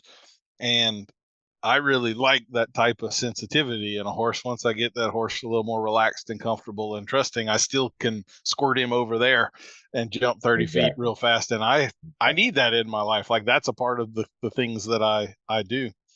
But I've also started some of those horses where, like, on the first ride, you knew this was going to be a kid's horse in a couple years. Like, they just had that temperament where you could set the bombs off. There's a particular bloodline that routinely produced those types of horses that were super quiet, and you would put a kid on them and all. But when you put them in front of a cow, it was like a light switch went off, and all of a sudden you had the sensitivity, and they would move and put enough oomph into everything the way you wanted it. But then you take them off of a cow and they would be super quiet and easy going again. And I've never really found that particular mix in any other, kind of, usually you either have a dripping fire hose or a full blast fire hose, and there's not a whole lot of in between or switching back and forth. So if you don't mind, why don't you talk a little bit more about quiet and dull? I was also going to get in, if you want to blend this, I was going to ask you about desensitization. And is there such a thing as too much desensitization, or is that one of those things we should aim for good enough or modest rather than extreme? So if you want to bundle that all together, have fun. Those are two really good questions and conversations. First of all, I think any horse can be quiet, and I'd like them to get quiet, because to me, quiet is a state of mind and emotions that have an effect on what we're seeing physically. So you might have a horse that's pretty hot or sensitive naturally, quick to move their feet. Well, they're going to be prone to reaction. They're going to be prone to braciness as they get tight or tense about situations. But the more they, like you said, the more they trust and understand what's going on, they're with you on some things, they can get quiet in their work. They can get quiet in doing what they're doing. In other words, they're still quick when they need to be. They can dial it up and dial it down. They can go from 0 to 60 without becoming fractious or bothered or tight. And then they can go from 60 back to 0 and park it up and just catch their breath. And that to me is the ideal. We have other horses that are a little more prone to dullness because they're more laid back, they're more cold-blooded, they have a greater capacity for tolerance. They're still a sensitive animal, but they can certainly be treated in a way that promotes heaviness or dullness or a lack of sensitivity. And we have to be really careful with these if we want to preserve that sensitivity, especially to our communications, where they're going to be quiet because they're just more quiet by nature, but we don't want it to become dull or lifeless, or where the horse is not engaged and willing. Too often these types of horses end up a bit resistant, maybe, and they might be doing what you want them to do, but it's not got any drive or willingness or much try from the horse. So that's where I think those are two different terms, dull versus quiet. Quiet is good, dull is not. Dull will trick a person into thinking that they're safer than they actually are. A stick of dynamite lays there still until it doesn't too, right? Exactly. And I've run into a lot of people that, well, maybe they weren't on a horse that was that quiet, but they got them quiet. They worked with them and they started low and slow and quiet and all that. But then they never progressed from there. So they ended up with a horse that was quiet as long as everything was within its comfort zone or within its wheelhouse, and then, one or two factors change and all of a sudden they get thrown for a loop because suddenly their quiet horse is not quiet anymore. And they've avoided all the rest of it to preserve that sense of peace where they should have gradually explored and expanded that comfort zone so that sense of peace could be in a bigger area, bigger arena, bigger circumstances. Yeah. But that question on desensitization is a big one, and it's kind of one of my soapboxes Oh boy. Desensitization I, is the word. I think it's a misnomer. I think that's the word I'm looking for. We've got a sensitive animal, and we want them to be responsive to us and our cues, our communication. And they're all different, right? We've got those extremes I just talked about. Your real sensitive, flighty type of individual versus your ones that are more laid back, and everything in between. So they're going to need different things. But to me, what I can see in the horse world the last 20, 30 years is this understanding that desensitization is something that you expose a horse to something. You're going to maybe use some approach and retreat, get them to sniff it. You want them standing still. You lift it up. You touch them with it. If they move, you just stick with them until they stand. You take it away when they stand because you want them standing. And this is a great approach. There's nothing wrong with that approach. But to me, it's only a piece of the whole pie. It's a very small piece, really. Because one main reason I think is because horses think better when they're moving. They process better when their feet are moving. And then we also want to be able to communicate to them through a circumstance that's causing them to be bothered or distracted. In other words, if we give them if we tell them the only answer to this trouble is for them to stand, we feel safer around them because of that. But I don't think that they always feel safer about stuff or process stuff properly.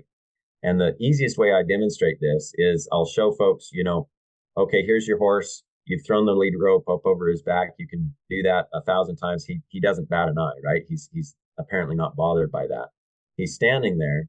But what if I'm having a conversation with him and I'm asking him to move around me and change directions and do some groundwork? And now all of a sudden, out of nowhere, the rope comes flying up over his back and interrupts our conversation. What happens then? If our conversation is interrupted at all, if he stops doing what I'm currently asking him to do, whether he freezes because he thinks he's supposed to stand for that, or he jumps forward because it scared him and that flight comes into his feet, then that shows that he wasn't actually accepting of the rope. He had just learned how to stand and handle it, right, instead of being truly accepting. So I think acceptance is a word that I like to use more, and I'll use most of what I do in that department really is involved with movement of the horse and communication, where I'm asking them to do something.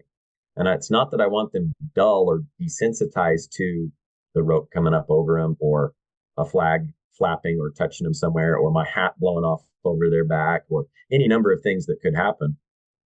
If that still bothers them, honestly, I'm not too worried about it as long as they understand that coming back to me, coming back to a responsive state of mind where they're trying to come back to doing what I'm asking them to do is really what I'm looking for, and that it will result in the safety and comfort that they're looking for right there. Because if a horse gets scared or bothered, they want to flee, they want to save themselves. Movement of the feet is crucial right there. Which is why, again, just making them stand all the time, it doesn't often help them process. And so my question there is, okay, you're bothered. That's all right. But what does it take for you to come back to my conversation?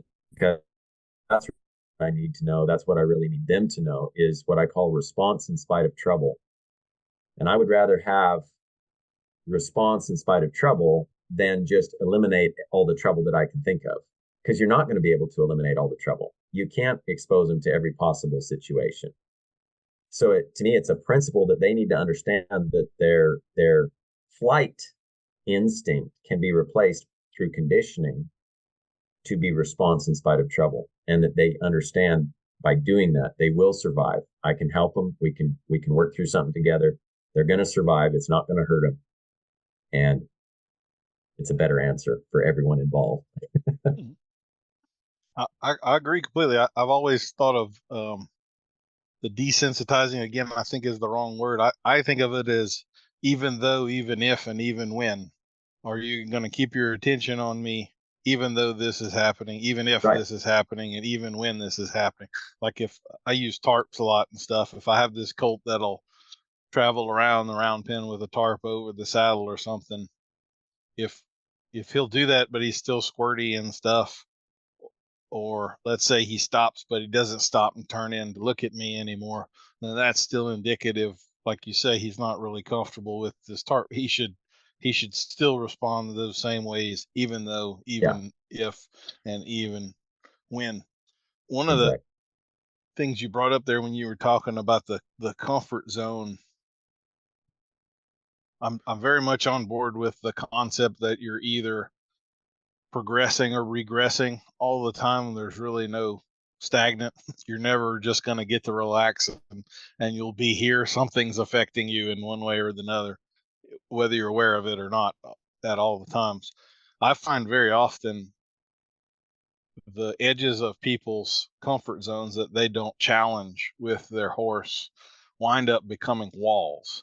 So while that might have been a soft boundary at some point, your response to that boundary is noted by your horse, and it becomes reinforced and reinforced and reinforced. And at some point where you could have asked him a little harder and he would have gone down the hill, now he will outright refuse. The hill is a much bigger deal than it was 2 weeks ago, because you reinforced that boundary into something way bigger than it need to be. So you agree with that? Do you see that sort of thing?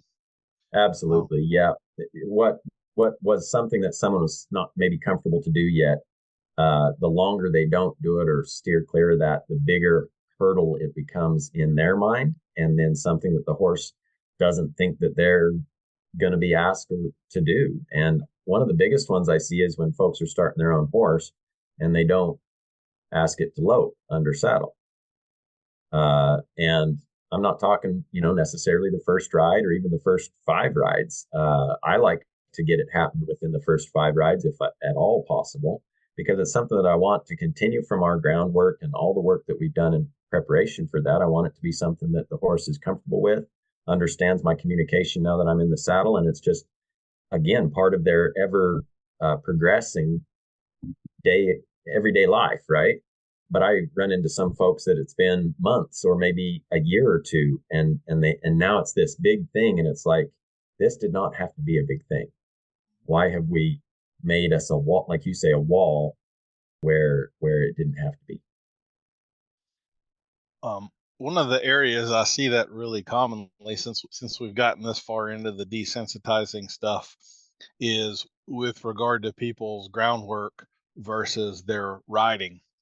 So I will see pretty commonly people who are kind of a tiger on the ground. Sometimes you even have to tell them, like, hey, relax a little bit. Like, you don't have to get after him that hard. And then that same person gets in the saddle, and all of a sudden, all of the bravado and aggression that they had has just leached from their body. And now it's obvious the horse is the one that's doing the threatening and the carrying out and all. And I don't think, just like you were talking about the horse that's desensitized when they're standing still, like I think that's one of those areas we can really build some walls.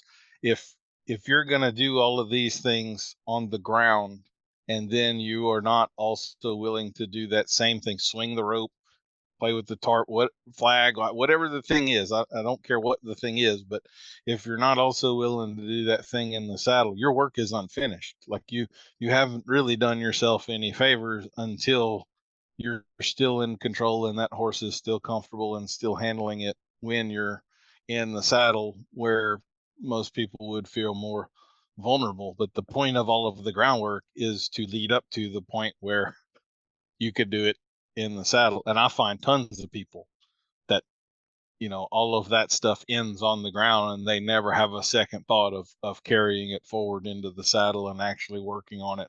I guess, in other words, what I'm saying is I think people, they have a much bigger separation in their mind between what groundwork is and what riding is, as though they are two distinctly separate things. And in fact, they shouldn't be. There should be overlapping and meshing, and they should blend back and forth into one another. So does that bring up any thoughts for you? Or? Yeah, absolutely. It's a progression, isn't it? It's a way of communicating with the same animal, same person, just 2 different positions. And we can go back and forth if we need to break something down or address a situation.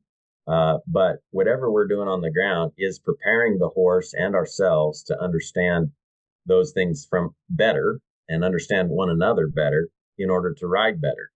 And it has to be a progression. I think it's important that folks understand the pieces. That's what I call it, is just the pieces of the larger whole, right? Everything that we want to do, every aspect of a competition or a pleasure ride or trail ride or roping or whatever it is, everything's made up of pieces. And groundwork is a really, really good way of addressing those pieces and getting on the same page with our horse. Well, folks, it's about time in the episode for us to get to our sponsor for this one.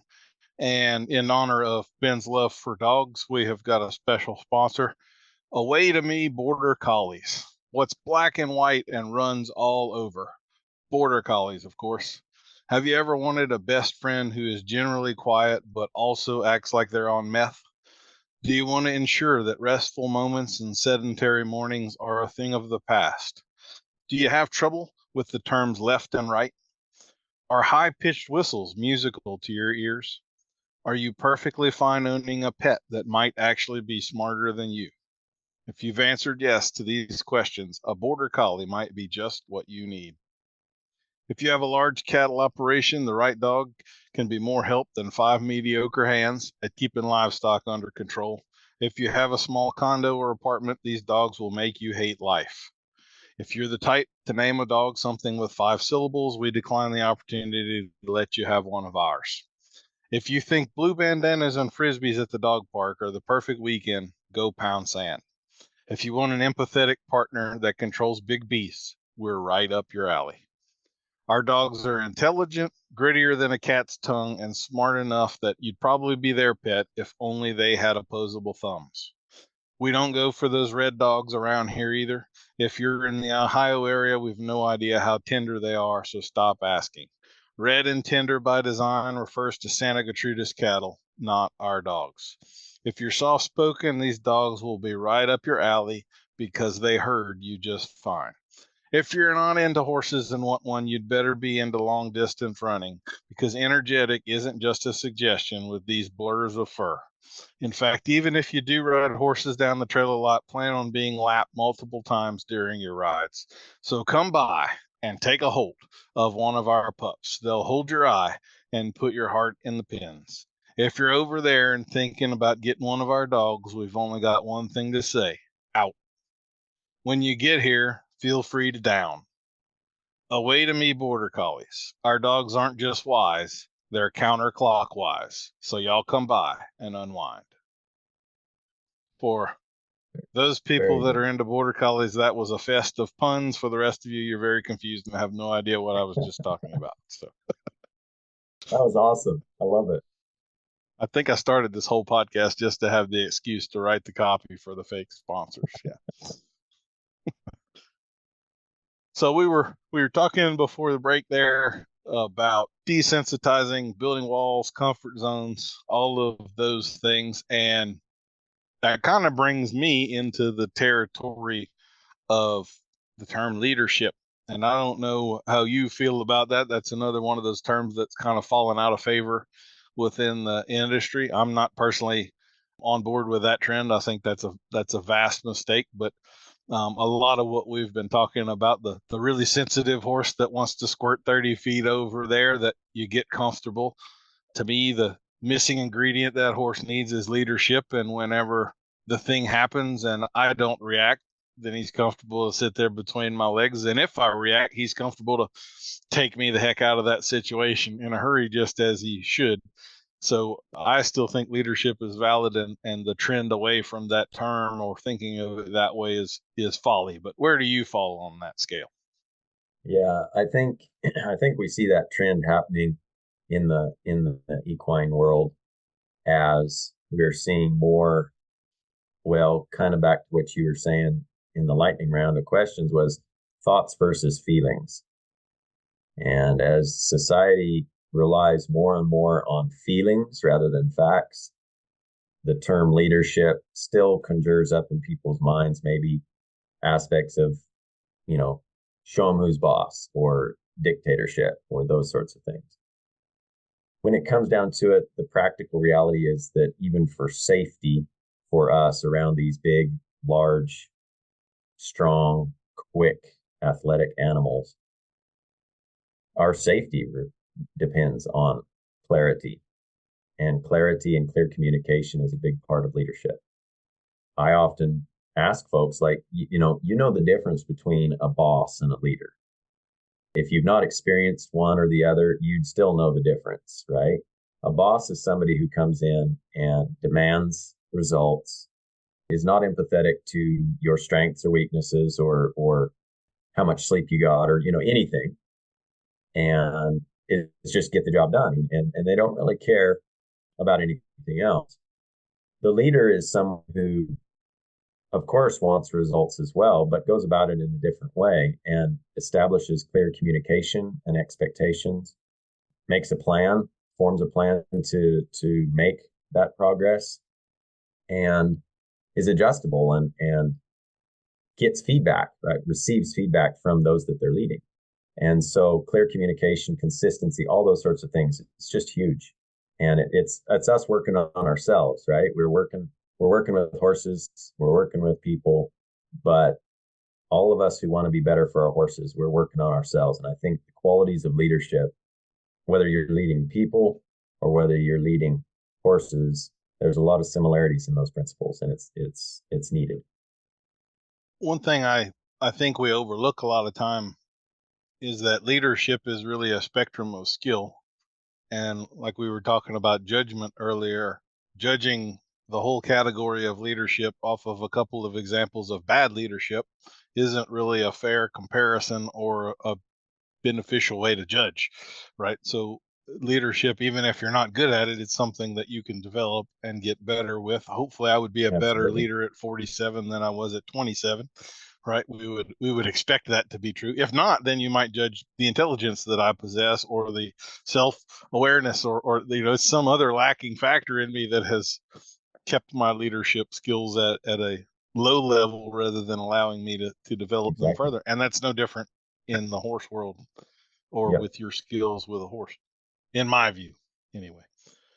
Now I kind of have, so you are more in the vaquero tradition of things. You mentioned the hackamore being your favorite tool of the trade there. So I reached out to my Facebook group, Bit Spurs and Good Sense, and told them I was going to be interviewing you and if they had any questions for you. So I have a couple of questions for you from that group. One of them is, does the snaffle bit fit into your progression at all, or are you strictly traditional and it's hackamore, two-rein, bridle? That's a good question. The snaffle obviously is an accepted part of the early stage there, and a lot of people use it right off the bat, and then only that before they switch to the hackamore. Some people a little more interchangeably. I've done it both ways. I really do like the hackamore. I think it is a superior piece of equipment. But that being said, there's some horses that benefit from the lateral flexion that the snaffle can help bring clarity to. And it's a good way to get a horse used to having something in its mouth before you go into the two rein and get a bridle bit going there. So there's pros and cons. I'm not going to say that I wouldn't ever have one in a snaffle. And of course, with all the colts that I've started and such for clients, most of them will go into snaffle because that's what people are going to use initially. Do you find much difference in training a horse in a snaffle versus a hackamore? And I have several lanes I'm going to specifically ask you about here. But for instance, one of the things that you might see, you may not agree that it exists, I don't know. You will hear it heard stated many times that a hackamore is more likely to get a horse broke naturally at the pole, and a snaffle is more likely to get them broke at the wither. And I don't know that that's a completely true statement, but I would say that generally speaking, it would be pretty easy in a snaffle to get a horse with their chin tucked between their knees, where a hackamore horse would be a lot more likely to have his pole 5 inches above his withers, but flexing it, giving you some vertical flexion there. So that I could agree that that's self-evident. Although I would also say that if I got to choose when I'm releasing pressure, I could have either horse doing either thing at will. So, but Sure. maybe there is a bit of a tendency there. So what would you view as some differences or maybe some myths that you hear that you don't agree with in snaffle versus hackamore? In a nutshell, I think it could be summed up that you can ride a horse in a snaffle the way you ought to use a hackamore. But if you use the hackamore like most folks use the snaffle, you're probably going to have some trouble. And that has to do with the use of the hands and the way that we're using those reins, whether we're pulling and holding steadily, which will work in a snaffle. It's not a great way to do it, but it will work, versus using the weight and signal of the macate and the balance of the bozal on their face to encourage the changes that you're asking for. Is a very different use of the hands, and you can use the snaffle the same way with pretty good results, I think. So that's probably one of the biggest aspects that I think people want to use them interchangeably, but then they don't change the way that they ride necessarily if they're used to riding in the snaffle. Interestingly, I've actually heard and been told the opposite of what you said about the hackamore being better for getting them to kind of break at the pole and the snaffle better at the wither. An old bridle horseman that I rode with many years ago said that the hackamore was quite good and superior at helping them not just break at the pole, but also at the wither and helping them lift there, helping them elevate there. And I think part of that, in my experience anyway, I'm still, I haven't got enough lifetime yet to figure all this stuff out, but there's something about the way that we lift with the hackamore reins rather than pulling, and we're bumping, but we're also lifting and not pulling out to the side or back like you might with the snaffle. That lifting action, again, it changes the way that bozal sets on their face, but I think it helps bring elevation to that forehand as well. So I wouldn't disagree with that at all. That maybe that's a question of semantics of what the word break means. So I guess what I'm thinking of breaking at the withers, I'm thinking of the neck going down. Right. Right. I would completely agree with you that if you're riding in the if you're riding well in the hackamore, you will have a pretty easy time of getting the horse to elevate at the withers, just as you just said, which is one of the, the tool just lends itself to that for whatever reason. Of course, usage you can take any tool and use it improperly or very poorly and get a totally different set of results there. But so one of the other specific questions that I had for you, and to be honest, I'm not 100% sure what he means by this question. I can think of two ways it could be considered, so I'll present those both to you, and you can. Then the ball's in your court, Ben, and you have to handle it however you're going to handle it. He asks, are you a fan of the opening rein on young horses, or mostly just the rein acting along the neck in the bozal? I'm not sure if he's talking about like a direct rein versus an indirect rein, or if he's talking more about, say, you're bringing your direct rein toward your belly button versus way out to the side. To me, it could be either of those. Again, ball's now in your court. You handle that how you want. Yeah.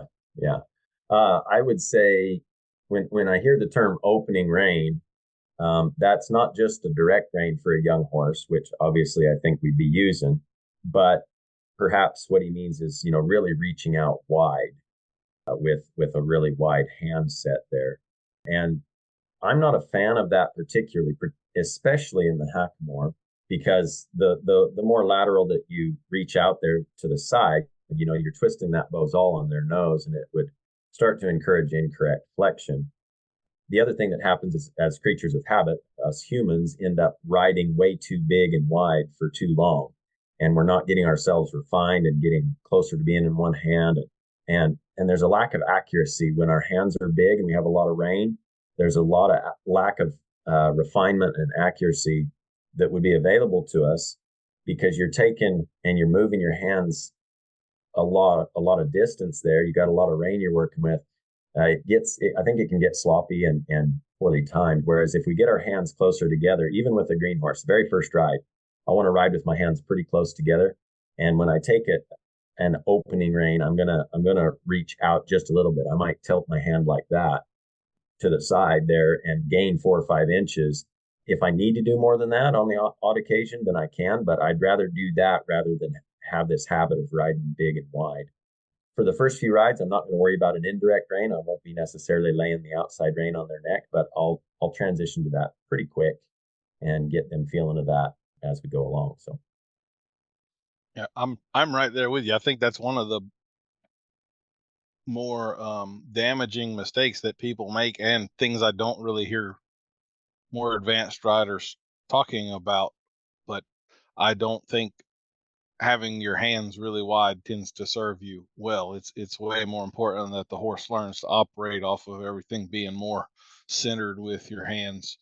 I'm personally pretty big on having a separate cue for bend versus turn. So like if I want to bend, that's going to be my hands coming more toward the center, my belly button. And if I'm going to turn, now both hands would move across. And to me, I do that in the snaffle. And basically the more advanced the horse gets as I'm moving into one hand, that whole thing is just narrowing up until, it's all in one hand. And even in the one hand, I can still roll my wrist both ways to get the bend back, because that horse is used to having all of that in a pretty tight little area right there. So that to me is the self-evident path. Somebody else had a different way about it and got good results, then more power to them. But that's really the only thing that makes sense to me anyway. So yeah. So I guess to go back to do you use a snaffle at all? Are you still relatively flexible on that? Is that the kind of thing where one horse in 5 years you're going to put in a snaffle, so you're almost never going to do it, or kind of what mix of that? How pure are you about that, I guess, is kind of what I'm getting at, because some of you guys are very, like, there's no room for deviation from the path, and then others are a lot more reasonable or flexible. Yeah. So I think there's room for flexibility there. For my personal horses, I like to start them in the hackamore, and I don't ride them in the snaffle. But to be honest, I never owned a lot of horses. So we're talking just a handful of horses. One of them was one that I'd started for somebody else, and then a few years later I ended up with him. So he'd been started in a snaffle because I started him for her. The one I've currently got right now, I actually didn't start, which is the first horse that I've owned that I didn't start myself. And I got to say, I don't recommend it. But he was started in a snaffle. And so I've actually ridden him in a snaffle here and there, interchangeably with the hackamore. So I call myself a traditionalist, but I'm not a purist, I guess you might say. I'll look at options. I like that. That's kind of like we were talking earlier about people romanticizing the horse. I think sometimes people romanticize traditions too. A lot of those traditions exist or were developed out of practicality. And if those people at that time had more options, they may well have deviated from what we now consider the tradition too, right? So they were just doing the best they could with what they had. One of those examples I really like, and I guess maybe we should do not everybody listening to this is going to understand the full path of the vaquero and what the traditions are. So I guess we'll take a minute after this to define a little bit of this. But Bruce Sandifer, I did a podcast with him, and I wasn't expecting this, but one of the things he talked about on there was, I don't know how to say this without defining a couple terms. So in this world, the hackamore, you specifically have the bozal, which is traditionally the rawhide piece that goes around the horse's nose.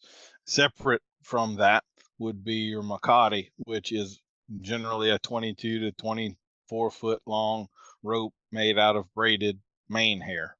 And you do not leave those tied together. So every time you're ending for the day, you untie your makati, and then the next morning you put it back on. And how you start that matters. And the traditional way is to start it with the tassel end of the macate going out the front of the bozal so that it would be potentially swinging into the horse's chin, and you have horsehair tickling horse whiskers. And I've never been a fan of that myself. And one of the things Bruce said is, I don't do that. I start it backwards. I have it running out the backside. And so my tassel is away from my horse's whiskers, and I find they're a lot happier that way. And I really appreciated that about him, because that is a deviate. Like, that's a strong enough thing that if you go to one of these guys and you ride like that, someone's going to ride up to you and say, hey, you have that done wrong. That's a big deal. And here's this guy teaching this stuff and right away deviating from the tradition because he found a better way that made a lot more sense and made his horses happier. And to me, that's mark of a good horseman, Yeah, so absolutely. Do you have anything? I'll let you define some of the terms, two rein, even hackamore. This is one of the things when I was doing a lot of research for the bit video, I talked to a bunch of the buckaroo guys, and I found within that group maybe more inconsistencies in some of these terms than any other group I ever. Like, there are guys that if you say the word hackamore, that means there's a feodor knot tied on it. And if you call it a hackamore and there's not a feodor knot tied on it, like, I'll fight you. Like, I mean, it's a life and death kind of thing if you misuse this sacred term and stuff. I'm a whole lot more relaxed about it. So how do you view some of these terms, if you don't mind just defining them and kind of giving an outline of how you see the basic path from start to Hakima a freno? How about? Yeah, Hakima a freno. So first of all, this is a tradition that was passed down orally, if it was passed down at all. Historically, the vaqueros were illiterate, and it was a guarded thing in that culture. There were no clinics, there were no not much teaching being done, and that's just the way it was. It's unfortunate because I think a lot of information and knowledge ended up getting lost that way. But what you will find is there are some inconsistencies. There's different ways of doing things. There's different definitions for what makes up a bridle horse, and that's one reason why, is because it was very much passed down orally.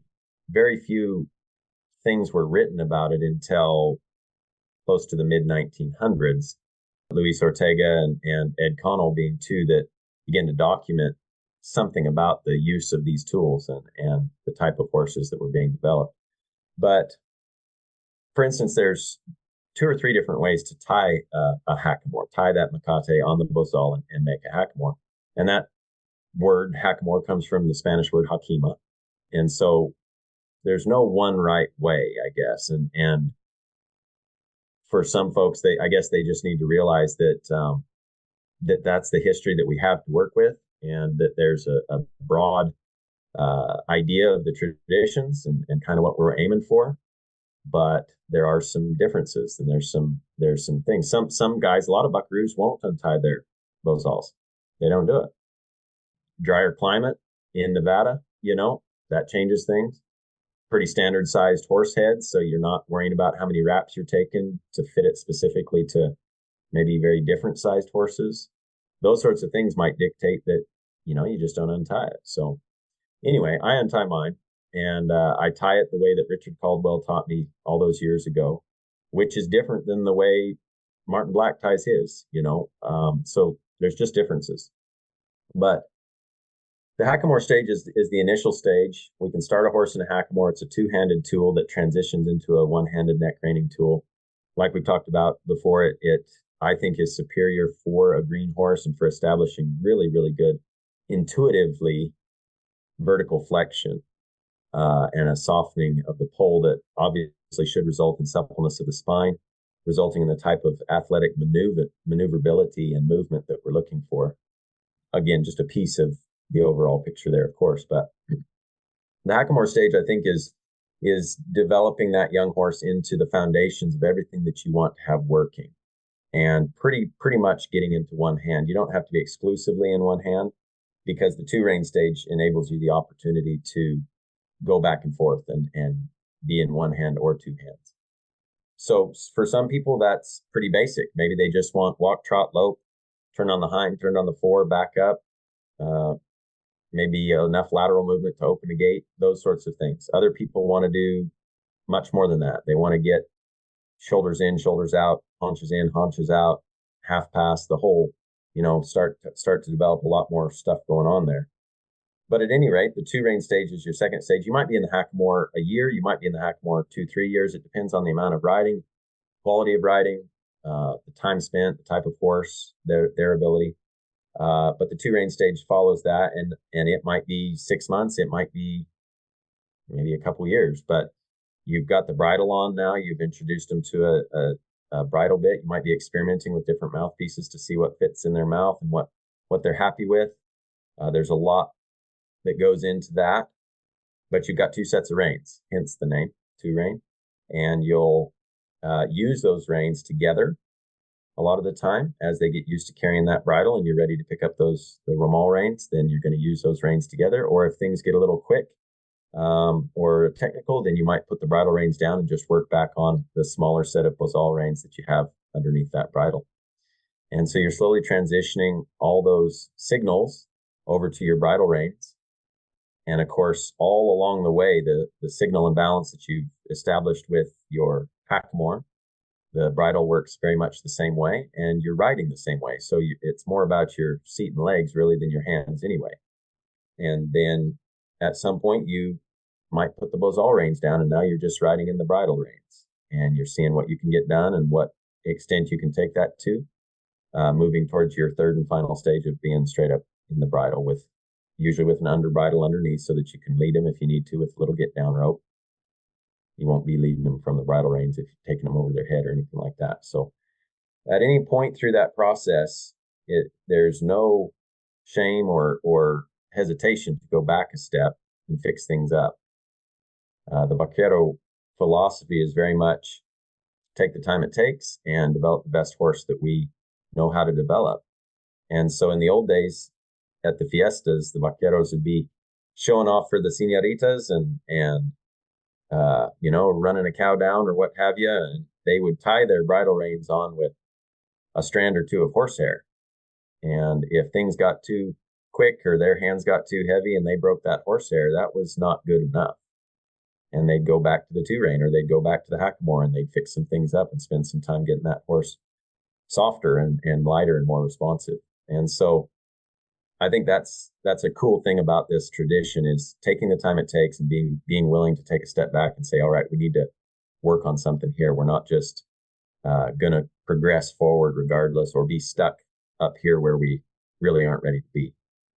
So in your typical progression, when you're going to first put a bridle bit in their mouth, and I guess it's just noteworthy to say here that with some of these horses, if they've done things super traditionally, the bridle bit is going to be the first bit ever in that horse's mouth, unless you have done some time in a snaffle, which may or may not have happened. But do you have a go-to particular style of bit? Like, are you starting with a half breed or something like that, or are you straight bar bit no matter what? Or do you go to some more, maybe what you'd call Texas style bits with tongue relief or things like that ever? Or what's your view on that stuff? That's a really good question. And of course, a lot of it boils down to what you have and what you can afford and what you can try. So I think I've got 3 straight bar bits that are lower ported. I've got a half breed, I've got a frog mouthpiece, and then a Salinas. And so I'll usually start with one of those before I would put a spade in initially. But I'm looking at their mouth a little bit, and of course you're the bit guy, so you know a lot more about this probably than I do. But I'm looking at their tongue, thickness of the tongue, the shape of their bars, the width of their premolars, the height of their palate, the shape of their palate, and I've got a few to experiment with, and I'm going to let the horse kind of be the judge on that.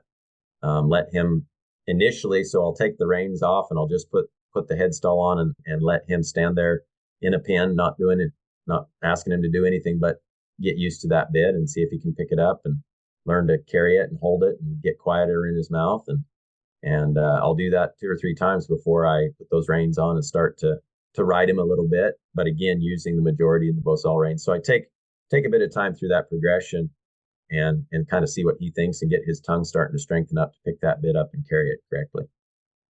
How about I'm going to throw one of these big abstract questions to you now, but what does making a bridle horse mean to you? What would you define a bridle horse as in the end? Not that there's an end necessarily, but when you've kind of gotten to that level that you'd say that in public, this is my bridle horse. So I want a horse that is versatile. I want him. I like a sensitive horse that's got some forward, and so they've got that impulsion, and they want to go somewhere. And so we've taken that drive and combined it with some relaxation and suppleness through the spine, and now we've got some, I don't know, fairly technical maneuverability. I like our lateral movements of different kinds, both away from the bend and into the bend. And then you add that to a really savvy way of working with cattle and reading cattle and being able to be roped off of and be comfortable in various situations, from low key, slow stuff to quick, fast, and in a hurry.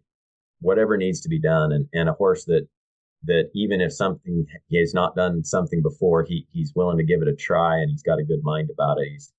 I think that's what makes up a bridle horse. And as this tradition has gained some popularity over the last 10 or 20 years, I do see a tendency for some folks to rush into different stages or places with their horses and get ahead of themselves, or maybe not have those same standards as to what makes a bridle horse.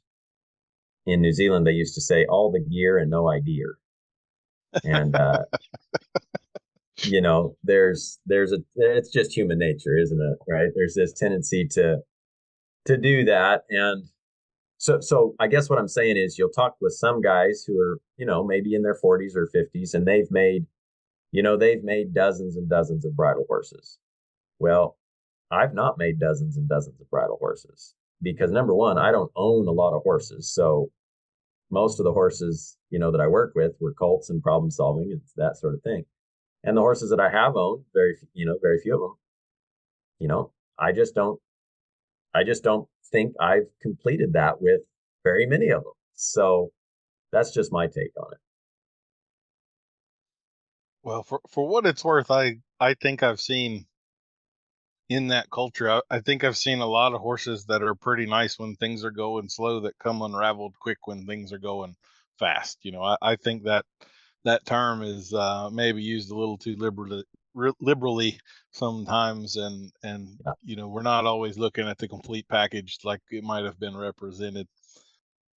So I'm always pretty analytical about things, and I always ask the questions and kind of challenge stuff, and sometimes that rubs people the wrong way, but I do have a little bit of a problem with people that are a little too tied to the tradition, and they will sacrifice other things in the process, including the horse, just so that they stayed with the tradition. So like, the question I would pose to them is, let's say that I took a horse and I rode him 4 years, and then I let you hop on him and take him for a spin for a day. Do you think at the end of that day you could tell me whether I had spent time in the snaffle or not?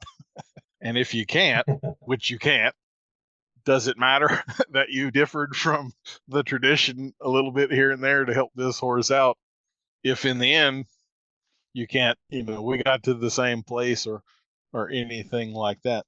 I understand the value of traditions. One of the, or I've got two of these sayings that I like now, is that one of them is, traditions are peer pressure from dead people. I've seen that one. Yeah. I like that one a lot. And the one I really like is that traditions are for feeding the fire, not for worshiping the ashes. So I appreciate the vaquero tradition. I want to see it continue. I want there to be people out there that know all of the history and can talk about the mission periods and hawk knives and the whole ball of wax and lay it out there for you. But I don't in any way feel obligated to necessarily stick with it if I see places where, some of those deviations would benefit me. Or, I think speeding up the process is a valid metric. If I can do this and it takes me 6 months, or do that and it takes me a year, I'll pick the one that takes me 6 months. If there really isn't a difference in the quality of the outcome, but this way is quicker, I think that's a valid thing to do. Yeah. So let's get a little deeper into the hackamore. So first of all, are you a full hackamore? You got a Fyodor throat latch on there. You're keeping the heel knot pulled back a little bit more. Kind of does change the balance and the feel of things a little bit. Are you more in that camp, or free hanging bow, or blend of the two different stages for you? How do you feel about that? Because like I say, I have met a few of these guys that are kind of in the fight me if you don't sort of camp on this one. I've always found that funny. So what's your take on it, Ben? I don't use a Fyodor personally. So rather than having the Fyodor hold the weight of the wraps and heel knot there off my horse's chin, I want to ride with what I call a passive contact, where I've got the weight of those things in my hand, and my horse hopefully is learning to balance himself and his posture within that parameter of the bosal and the way it's balanced on his face. So when you have a Fyodor, you can ride along on a loose rein. Say if you're out there in big country, you're just going along, and you're on a loose rein. There's no communication or connection at that moment between your hand and your horse's brain or feet. And maybe that's all, that's probably all right. You're out there on a big long trail, you got somewhere to go, you're just trotting along or going up a mountain or whatever. That's okay. But when you take a hold of those reins and you change the balance of that bosal on his face, you've changed the way that weight is feeling to him on his face and around his nose. The Fyodor, I think, takes up some of that range of motion, right? It obviously holds it up, and so you have a more limited range of motion there with the Fyodor. And so it's just my personal preference. That's just my thought on it. So one of the other aspects of a Fyodor is that if you're riding a green horse, it's a lot harder for him to buck off the headgear. So do you have a backup plan to keep that intact, or are you just like, scars are cool, my wife likes them, no worries there, we'll just live through whatever? Or how do you go about that? Don't get bucked off. And I tell you what, here's because I'm sure there are people listening to this that don't. So why don't you tell us what a Fyodor is and maybe explain how that literally ties in there? So yeah, literally, usually a little cotton rope or various material forms a throat latch around the pole and down to the base of the jaw there, and ties down into the wraps of your macate around the bosal. So old saying underneath the horse's chin, also where what we call the heel knot of so it's going around like a throat latch, and then down to under the horse's jaw to the very bottom knot of the bosal. Sorry to interrupt you. I'm just trying to, again, I know there's people here that are listening that would have no reference for any of what we're talking about right now. So Sure. So the old saying in ranch country was, man without Fyodor has a long walk home. And basically what that means is if you're in the hackamore stage, you're probably on a greener horse. If you end up having an involuntary dismount, and he whips around, you got a hold of your get down rope, you could pull the whole outfit off of his face pretty easy. And I've done that without a Fyodor. So to answer your first question, what's my backup plan is I try to set it up so that I never have an involuntary dismount. That's what I really try to aim for. Beyond that, I don't have a backup plan. Okay, that's fair enough. I mean, at the end of the day, you're within a pasture near the house, right? So even if you have to walk, it's not 200 miles anymore, right? So that's all right. Yeah. And stuff happens. You can get bucked off with a snaffle bit and have the rein jerked out of your hand, and all you're going to see is tail feathers at that point, regardless, right? So there's no 100% plan here. Yeah. So this would be one of my problems with the Makati, and when I say Makati, I'm including all forms here. So I don't care whether we're talking main hair, yacht rope, on a snaffle with slobber straps, on a hackamore, or whatever. Part of the beauty of the Makati is you've got a lead rope there coming off of your left rein if you're rigging it up traditionally, and that's coming back to you. That is also part of what drives me nuts is I've got double the weight of rope hanging on the left side of the horse. And the more I've gotten into really trying to develop my hands and becoming super aware of what my hands actually are feeling, I'm too aware. It now, I can't ignore it. It's in my, I'm now very aware that my left hand is feeling different than my right hand is. And I like that awareness. I worked very hard to develop it, so I don't want to dull myself to it. So do you have any thoughts on that? Or I know there's plenty of people that get along with them just fine. And if that's individual to me because of the weird road I've taken, then that's fine. I'm okay with that. But yeah, it's true. And it doesn't bother me. And in my experience, I've only had one other person, and she'd noticed it, and her had noticed it and taken exception to it. Other than that, I've not seen or heard or had any problems with that. So I think it's an interesting thing to note, and I'm not sure what you're going to do about that, but everybody else seems to be doing okay as far as I know. Yeah. And look, I allow that if all of these people riding with it can not notice it, then it's fine that most of the horses probably also get used to it and don't notice it or don't respond Right. to it. I would say that I've seen a lot of these types of horses that are not completely balanced in terms of symmetry. So I do think it's pretty common if you're really splitting hairs and looking at things closely that a lot of these horses are a little left side dominant. They kind of ride around a little more cupped that way. You could certainly also say that the fact they're being roped off of, and we're generally right-handed ropers and we dally on the right, and so we turn to the left, like maybe that all plays in, and the fact that the way I feel the Makati rein affects the horse happens to complement the way that we ride with the rope, and so there's no real two things at odds there. The problem of one works hand in hand with the other, and so it's kind of a no harm no foul sort of a thing. I am a splitting hairs kind of obsessive kind of a person on that sort of stuff, and so it bugs me a little bit, but I'm always sort of interested in other people's take on it, whether they notice it or any of that, Yeah, for sure.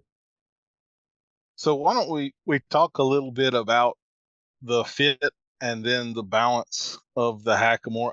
I wanted to get into the hackamore a little bit with you. I try not to talk about bits too much on here. But since you said you liked them so much and you obviously have some experience with them, let's explore that a little bit. So how would you, first of all, what do I mean by fit of a hackamore? Why don't you, or shaping of a hackamore and all? Can I just buy this $400 thing and get it in the mail and slap it on a horse and take off and everything is going to be wonderful? Or how should that work? Yeah, probably not. They're hand braided and they're braided in a straight line. And then the final thing that's done is the ends are brought together and that final knot at the heel is done. And so they come to you shaped kind of like a teardrop. And that's not really the shape of a horse's face or muzzle where we want this thing to ride. We need the nose. Generally, what we need the nose button to kind of come together more so that we have as much as possible a continuity in the way that sets around his nose. And for a green horse, then especially down along the sides, which we call the bars, we want to be able to spread those bars a little bit and get more of kind of an oval shape going on inside the majority of that bosal. And so being able to shape those, I've got videos on my YouTube about all of this stuff we're going to talk about here. It might take a couple, 3 weeks to kind of get that bosal kind of taking the shape that you want, I think, depending on your environment and climate and stuff. But I think that's pretty important. I see a lot of folks that especially at the nose button, they've got it kind of bridging over the horse's nose and a lot of daylight or gaps showing on either side. And it'll work, that'll function, but it's not going to have the refinement of signal, and it's going to bother some horses to have that much weight kind of just sitting right over that bony part of their nose.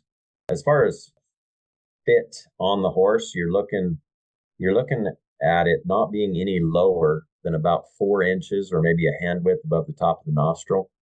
When you get it onto their face, you can run your fingers along the sides of their nose there, and you can feel where the nasal cavity starts, about 4 inches or thereabouts above the top of their nostril. And that's where that bone on the top there of their nose sort of cantilevers out over their nasal cavity and comes to a pretty sharp point out there. And we don't really want to put any pressure or be bumping or pulling on that bone out there that's over that cavity. So we keep above that. And usually there's about maybe a 2-inch window that we can play around with adjusting the length of our hanger so as that bosal sets in a sweet spot there and helps that horse learn how to function with it. On the other side, underneath their chin, where we have tied our vacate to make our hackamore, we want to take the number of wraps that fit the horse, where when we put it on him and it's kind of straight across his nose there, we want to be able to fit our fingers on the top of the wraps and underneath his jaw, so that there's room for the action of the bosal. As you lift the reins, you want there to be movement there as the heel knot comes up towards you as you pick up those reins. If we have it too tight, too many wraps, then the horse won't be able to open his mouth, and we won't have the room for the action that the bosal's intended for. If, on the other hand, there's not enough wraps and it's pretty a big gap, it can tend to be sloppy, and that bosal might waller around quite a bit on his face as we're riding and trotting and stuff like that. So that's a little bit about your shaping of your bosal and the way you want to fit it to your horse.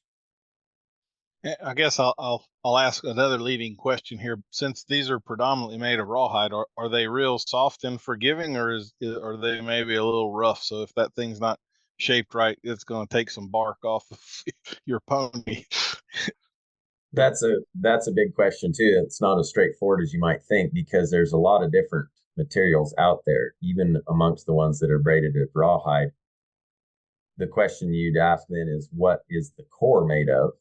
And traditionally, the good ones should have a rawhide core as well. But even that might be different depending on whether it's twisted, whether it's 2 strands or 4 strands, whether it's a braided 4-strand, or different types of cores are going to have a different spring or life to them. And then your cheaper ones might have, a garden hose for a core, or no core, or a steel cable for a core. And those are going to have a vast variance in the way they feel and the way they're going to operate. You want one with some life and some spring to it. And I think a little bit of rigidity, but flexibility. If it's as floppy as a dish rag, you may as well just ride in a rope halter and save your money. It's not going to provide any more clarity or refinement of signal than your rope halter. But if it's super stiff and blocky and kind of unforgiving there, it's probably going to offend quite a few horses, and you're going to have a hard time refining that down from a pretty loud kind of a signal. Yeah, I was just, since we're kind of talking about the aspects, like we could have number of strings in the braid, different sizes, and so forth. Would you talk about those a little bit too? Yeah, some of the differences. Absolutely. So, traditionally, a lot of times they would get started in a 3/4 inch or even an inch bosal. And what we're talking about there is the diameter of the bar is what's being measured. And you might, in a real basic one, you might have 4 strands on the side, 6 on the nose button, or plate count is also called, and the number of strings that were braided basically to do do the bosal. The fewer the plate count, the thicker the strings, and oftentimes kind of the rougher the surface area of that bosal is going to be. Some horses will get along fine with it. Others, your more thin-skinned types, you might rub some bark off of them there a little bit. A lot of that has to do, we're trying to avoid doing that, and a lot of it has to do with the way that horse is prepared to understand how to yield and soften to the tools that you have on their face anyway. But I like at least a 12 count or a 16 count plates for mine. And when you're talking plate count, you're talking the nose button. That's what they refer to it. So I start with a 5/8. Most of our domestic horses these days and better breeding and stuff, we don't need a 3/4 or a 1 inch per se with getting a horse started. And we can use the 5/8 inch bosal for the majority of our hackamore stage. And that, when folks are getting into this and they want to try one and they want to transition to a hackamore, that's what I recommend that they get is a 5/8. It's the most versatile, most useful, I think, in what we're doing there. So you got plate count, that's the nose button. You've got diameter of different sizes, that's on the bar there. And so then you would have a 1/2 inch that you might go to in your final part of the hackamore stage. As you're getting ready to go into the 2 rein, you'd be riding in the 1/2 inch to check out how that horse transitions to a lighter piece of equipment where the signals are quieter. And you want each of those transitions to be as seamless as possible as we go through that progression that we talked about earlier. The smaller bosal still, you'll use like a 3/8 or so to go under the bridle in your 2 rein. And then if you do use an under bridle in your straight up bridle phase, just for a get down rope so that you can lead from the ground again, it's often either your 3/8 or maybe a 1/4 inch bosalita. And then now I think we've kind of defined terms and painted the picture. So now would you explain a little bit more what you mean by balance of the hackamore, and maybe a little bit about the hanger and how, I mean, it would seem that the hanger is generally just this piece of leather cordage. And so what part of the picture is that? But maybe it's a little bigger part of the picture than we would think. So your thoughts on that? Yeah. So first of all, the balance or the action of the bosal. First, when you pick up the reins, if you pick up both reins as you're getting ready to depart, you're getting ready to ride, you pick up the weight of the wraps in your macate and that heel knot, and the main hair macate. I like the main hair anyway. It brushes the horse's neck, and he can feel that as a signal. And the weight changes down below his chin as a signal. And then one reason we want that nose button resting across his nose there is it rotates as you pick up that heel knot. And the fulcrum point is the hanger. And so what you're wanting that horse to learn is to acknowledge your change with a change in his own posture. And he gets himself ready for whatever you're fixing to do. And part of that is a softening of the pole vertically. I think everything's got to be working mentally, emotionally, right, in order for the physical thing to work. But he can prepare himself and he can feel you better if he's supple and he's soft than if he's braced or distracted. And so the vertical flexion, I think, is one aspect where the hackamore is superior in the way that it functions, and it uses those signals to encourage the horse really in an intuitive way to adjust the posture of his frame within the parameters of that bosal. For lateral bend, and you're in 2 hands with the green horse, when you put a little direct bumping action on the inside rein, again, it can start with just a signal. It can start with just a change of weight. But if a little more might be required, you start to make a little contact with the bar of the hackamore, the bosal, on the outside of his jaw there, which encourages him to move away from it into the bend that you're suggesting. And so this is kind of the mechanics, I guess you could say, or the idea of what that signal and balance means. And every time you pick up on those reins, you're working to have that signal and the change of the balance of that weight of that gear provide as much of the communication as you can, where the feathering of that rein with your pinky, just a change of that weight can communicate what you're looking for as much as possible. Okay. There's a couple of statements I want to make here, and you feel free to correct me or jump in however you like, but I'm just trying to bring this full circle. So as we talked about now, how the hackamore should balance, if the fit isn't correct, that's not actually going to work out. Is that fair to say? Like if and that could mean a couple of different things. One is if the bars underneath the horse's jaw are too narrow and they're pinching, then Yep. it's not going to swing freely as it should. If the nose button is too narrow, then that can affect this, as well as the hanger's going to come down, and that hanger could be up into the horse's eye. So sometimes you'll see a guy riding and he just has a little piece of string tied to the hanger under the horse's jaw on both sides, and all it's doing is pulling that thing out of the horse's eye. Yeah. So I would actually say fitting a bit on a horse or adjusting the bridle properly is relatively simple and straightforward. I could probably teach someone to do that in about 2 minutes. To me, fitting a hackamore properly is actually significantly more complicated, and you can't necessarily just like if the shaping of the bozal isn't for this horse, you cannot just snap your fingers and fix that right now. You have to. So it's more complicated and requires more knowledge, even though it seems like it would be this simple tool that's hanging on the horse's head. To me, there's a lot more. Hackamores are deceptively simple is I guess part of what I'm trying to get to there. I would agree very much. I'd agree with you. And the two most common things I see, first of all, is not a nose button that's too tight, but actually a nose button that's too wide, because of the way that they come from the braiders, shaped like a teardrop. Your nose button needs to be brought together, and you can actually squeeze those things down pretty tight and wrap and tie those as you're getting that thing to take a shape, so that it comes down and has some continuity to the horse's nose there. So that's one of the most common things I see, because if it's bridging on his nose, number one, it's a pressure point there that's going to bother some horses. Number two, it's sloppy. Like it's just all over the place, right? And then the other common thing I see, and you ask about the hanger. So I really like a simple, light latigo type hanger.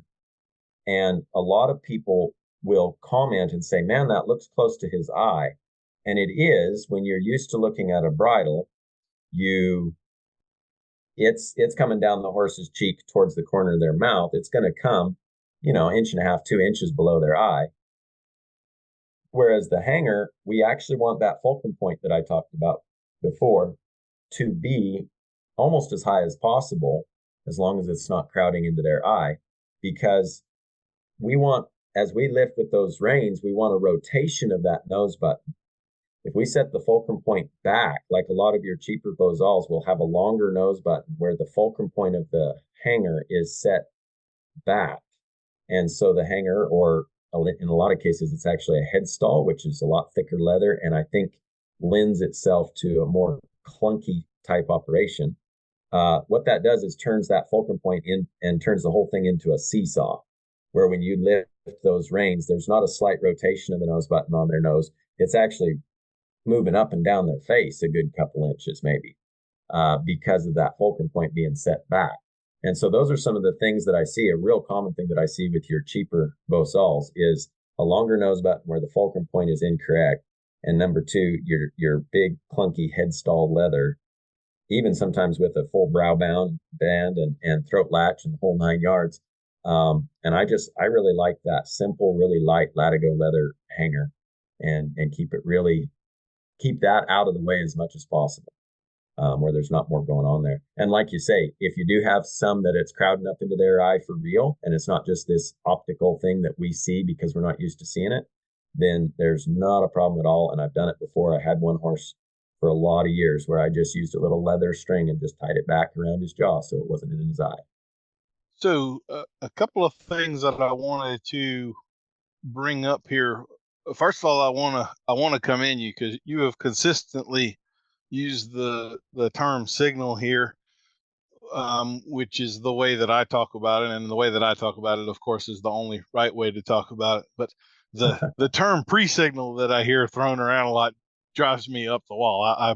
I'm really not a fan of that description, and I actually, when I was doing the bit video, the hackamore was actually a pretty big influence on me, and a reason why I organized some of the information the way that I did, because I wanted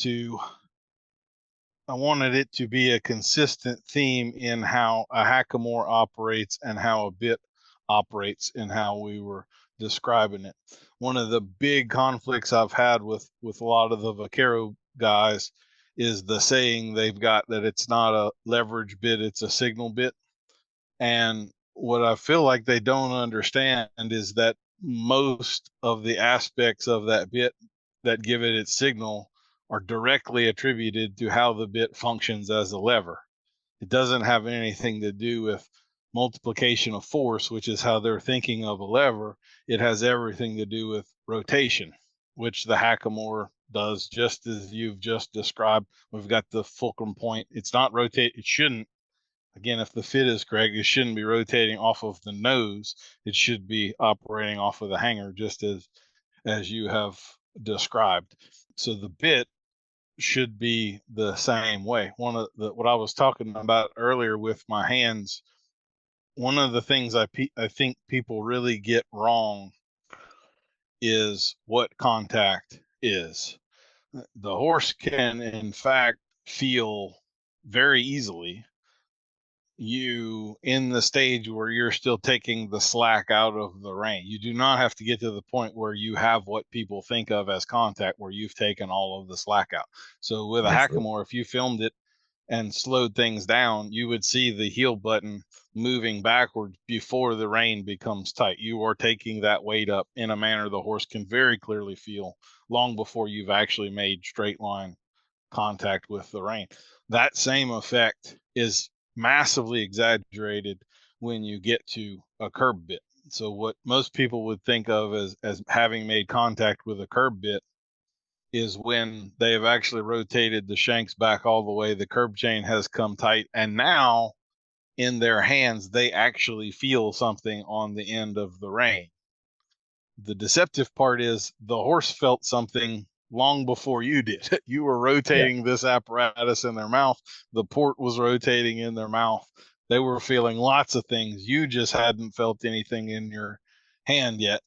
And that's, I think, one of the biggest concepts to understand for more advanced riding is kind of that misnomer that leverage means multiplication of force. Leverage includes that as one of his characteristics, but rotation is really one of the major things to consider there in terms of what the horse's experience is. Like with a snaffle, this is one of my big things. The major mechanical difference between a snaffle and a curb bit, most people would say, is that a snaffle is 1-to-1. So when I pick up on the rein, I pull 1 pound, he feels 1 pound. That could also be true in certain types of curb bits with a full shank and cheek. That all is dependent upon the leverage ratio. The major difference in reality between a snaffle and a curb bit is that a snaffle is incapable of rotation of the mouthpiece, and a curb bit, whether it has an actual mechanical advantage or not, absolutely does rotate the mouthpiece. One of the things I like to get in on this about is there are tons of bit companies selling bits to solve make-believe problems that could only exist in this snaffle bit if the mouthpiece rotated. And they'll go through this long 8-minute description of all these things that are happening in the horse's mouth when this thing rotates. And the only problem is the entire foundation of their argument is false because it mechanically cannot rotate. All this stuff they're coming up with that would be a problem if it rotated cannot happen because it cannot rotate. And that's 2,500-year-old physics. Like that, this isn't new concepts or anything. This is old, very well understood stuff. And so I guess I have a compulsive disorder that requires me to point that out every time I have an opportunity. But I really like the way that you're describing the hackamore. I like the way you're using signal in that instance, because to me it's absolutely correct. Those little movements that we may not really appreciate because we didn't get a big change in our hands doesn't mean the horse didn't get a change on his face. He absolutely felt it. And so that was signal. That wasn't pre-signal. You know, whatever that's supposed to mean anyway. And if you really want subtle communication with your horse, like that's the good stuff. All of the good subtle communication happens before your hands tell you something happened. It's all in that soft in between rotation stage. When you get to the everything stopped rotating stage, that's when we're into the numb part of the world, and the horses maybe bracing against you, and all of those other things are coming into absolutely play. So okay. Well, thank you for letting me scratch that itch. I appreciate that greatly. Why don't we talk a little bit about, I'm going to get into the hands in just a minute, how you had mentioned about you have to ride a hackamore the way you should ride a snaffle, but kind of you have this window you'll get away with in a snaffle. That I want to get into that, but maybe before we talk about that, why don't we talk about straightness? And I find this is a very commonly, from my perspective at least, misunderstood topic, because I think a lot of people have a stiff horse and they think they have a straight horse. And I do not think those two things are at all the same. And I think a lot of times the root of all of their problems is the stiffness that maybe they've encouraged, thinking what they were actually doing was encouraging straightness. So do you have any thoughts on that, or anything you'd like to get off your chest? I had my soapbox. You're more than welcome to yours. Well, I think sometimes these terms get confused because maybe different people use them in different ways. I guess straightness is not necessarily that the horse is, stiff or straight as a board or traveling in a straight line. I think they need to be straight when they're on a bend and they're going around in a circle or a turn. And so what I mean by that is supple, relaxed, flexible in movement and changes of movement or transitions, and incorrect balance. I think that straightness has to be a product of correct balance. And so, yes, they might be going straight but they need to be in balance. I mean, how many of us know that riding a straight line across an arena or a pasture, that's not as easy as it sounds, is it? You'd think, okay, I just want to go right over there and I want to go there on a straight line. Well, that's not actually as easy as it would sound. And part of that has to do with the horse's balance and their strength to maintain or regain balance within transitions.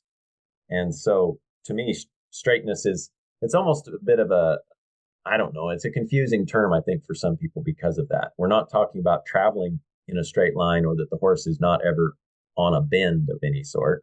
I think we're talking about the balance and the way they're carrying themselves. Okay.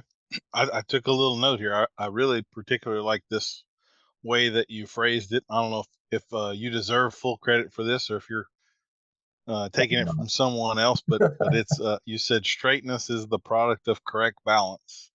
And I'm often guilty of over-explaining things. I think that is a beautifully boiled down to the core of things statement right there. A deceptively simple sort of a statement that you could probably spend years unpeeling. So I really like that sentence. I'm going to give you full credit for it, whether you know. I'm sure you're the same. Like, you just cannot remember where or who or, where it all came from. But yeah, I can't take credit for it. I'm sure of that, but I have no idea where that has evolved from. Yeah, that's fair enough. So now that we have talked about that and kind of brought up yet another aspect of what balance could mean, why don't you get into the hands and the hackamore and explain what you mean when you say that it's the way you should ride a snaffle is the way you have to ride a hackamore? What results should we expect from poor or improper riding of a hackamore? Well, it's pretty dang easy to get them leaning on your hands and heavy and maybe running off if they've got a mind to. What we tend to do without realizing it in a snaffle or a lot of other equipment is we pull and we hold, and steady pressure is often met with steady pressure. And we don't realize what we're doing mainly because we're getting what we want. The horse may go around and change their direction or come to a stop as we're using our hands in this way. But they're doing what we think we want, but in the meantime, they're learning to lean on our hands, and we're giving them something to lean against. And this is not an ideal situation with any piece of equipment, but it's really not going to work in the hackamore, because what's maybe helping us be effective when we use a snaffle that way is probably a bit of pain compliance at a certain point. And the hackamore really doesn't have much to go in the way of pain compliance. And so if they're at all prone to get heavy or tolerant to those things and you ride that way, they are going to learn to just lean on you and be quite happy doing it.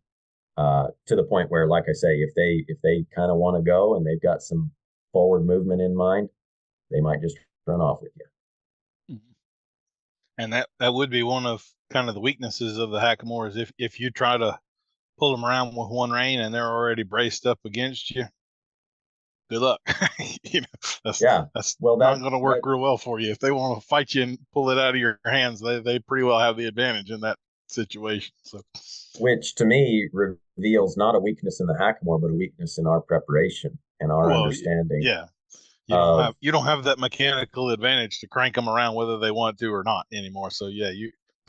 Exactly. So the better prepared they are to understand what those tools are meant to accomplish, which to me starts at least with the idea of thoughtfully and willingly yielding the pull that starts to result in suppleness throughout the spine, which is a direct result of their mental understanding and their emotional okayness with the situation you have them in.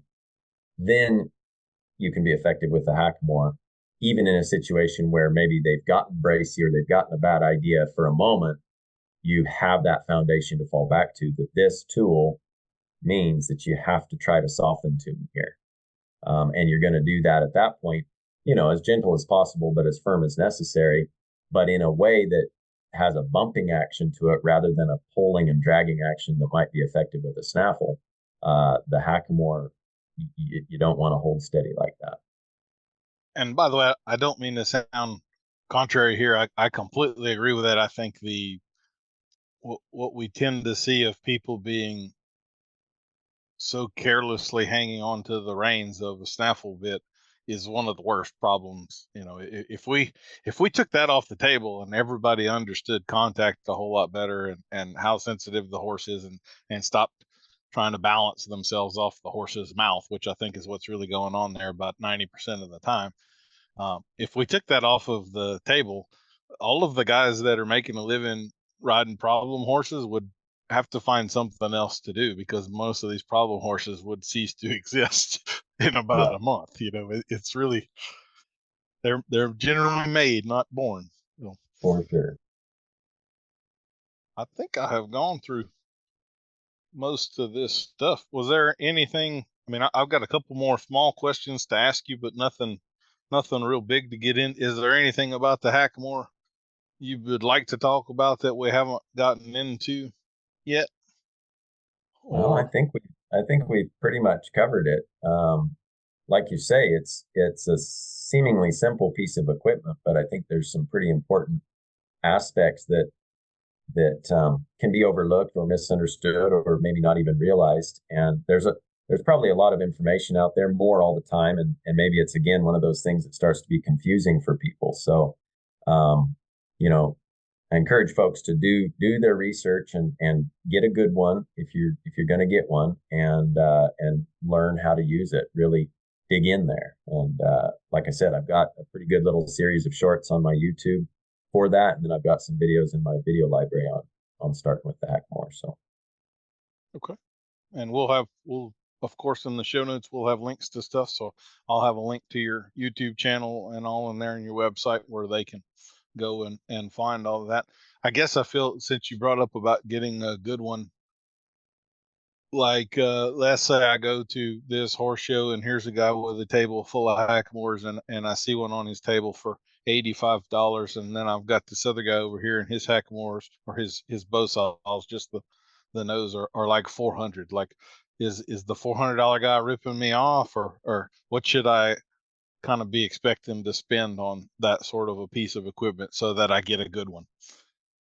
well, without getting your hands on those and knowing what you're feeling and the questions to ask, I would just assume that the $400 guy might be a bit of an artisan. He's got some knowledge about what he's making, but he's probably making some really good stuff.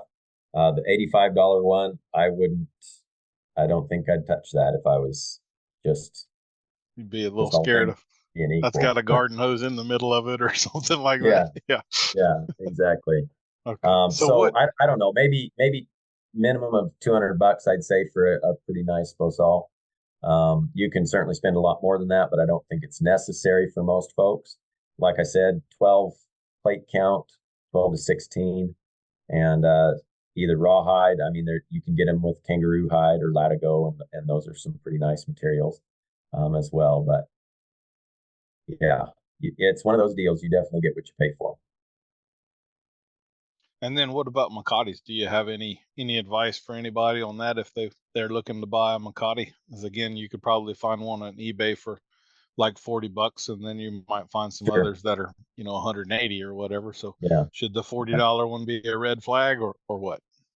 probably so. I mean, even if they're secondhand and they're nice, if most people know what they've got, and there's going to be the price tag attached. If it's used, it'll be cheaper than a new one, but going to be more than 40 for something that's decent. You got the mane hair, which is pretty traditional.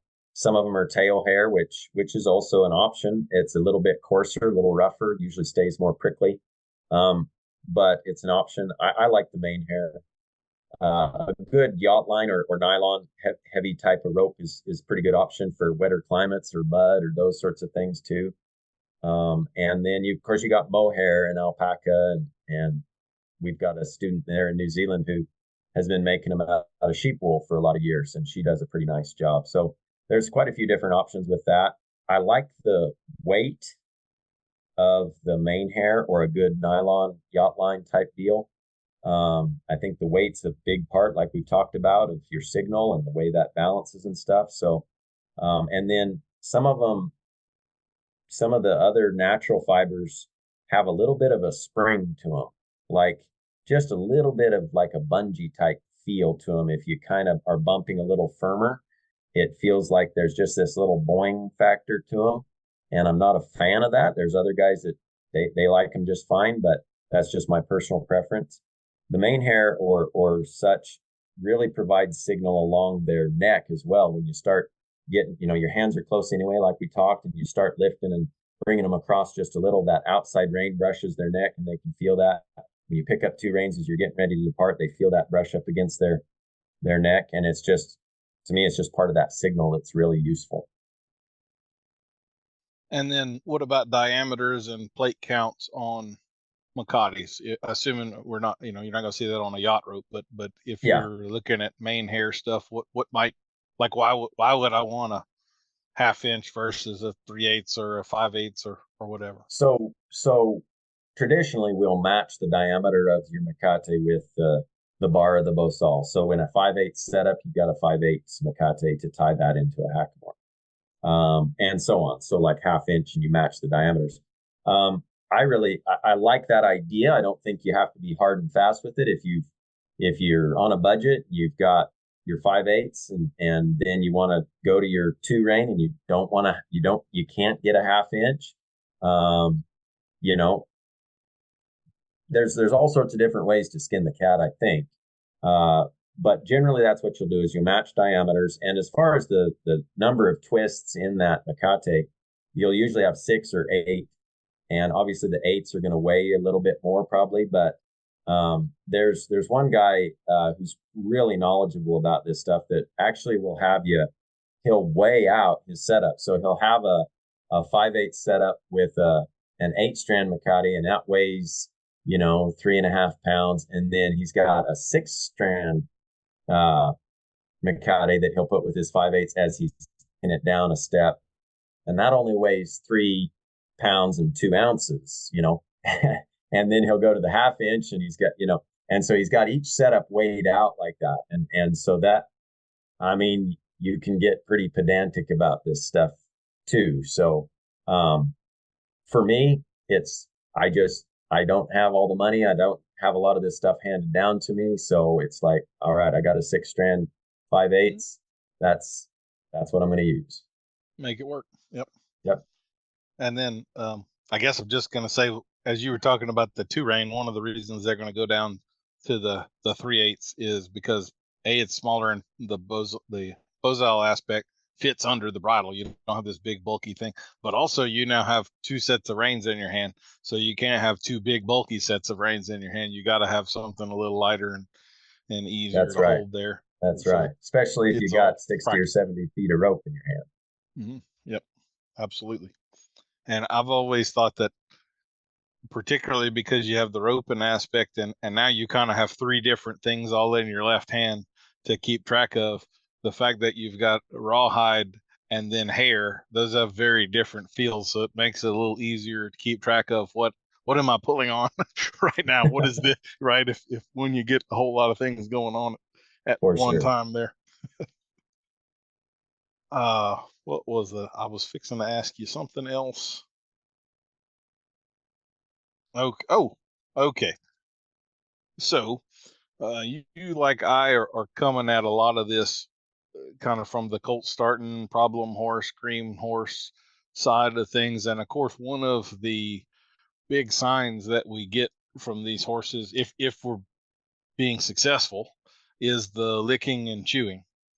And I do a lot of teaching about this with regard to the bit, but you can of course have licking and chewing with nothing in the horse's mouth. That's not necessarily a direct correlation. So being a guy that rides in the hackamore a lot, do you see any differences there? Do you notice that they don't lick and chew when you have a hackamore on, for instance, or you see it just as much, or is that anything you're paying much attention to, or what? Yeah, I would definitely say that you probably don't see it as much, but what we're seeing is, I think if you got something in a young horse's mouth, you're seeing a lot of movement there that may or may not amount to what you call licking and chewing, as far as the processing and the resetting of the hypothalamus for what we're looking for. Now, there's some benefit to that. At least they're not clamping their jaw down and being all tight and not breathing and those sorts of things, maybe. But no, I'd say the true licking and chewing, as far as what we're looking for, you see just as much in the hackamore. Very good. All right. Well, why don't we get a little bit into some of the clinics that you've got coming up and some of the business offerings that you've got coming up.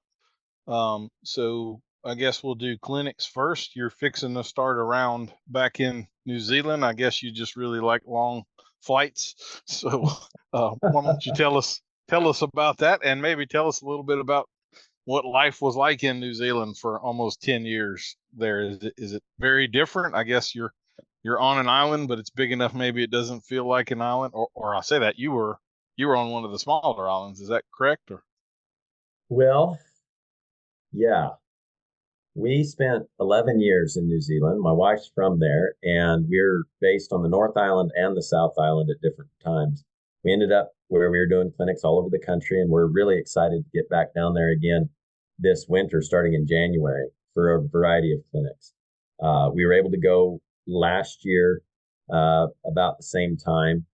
For the first time, Natalie got her green card through about a year ago, and so we were able to travel internationally again. So it had been a couple of years since we'd seen her family and been able to get down there and visit with some of our students down there.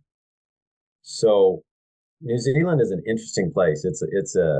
It's very diverse with the different types of landscape and climate. Everything's upside down, so north is warmer and south is colder. The sun slants in from the north, so your northern exposure is warm and your southern exposure is cool. And so it messes with your head. If you got any sense of direction, it'll mess with your sense of direction because the shadows are coming from a different angle. It's a great place. There's a lot of cool people, a lot of cool places, lots of stuff to see.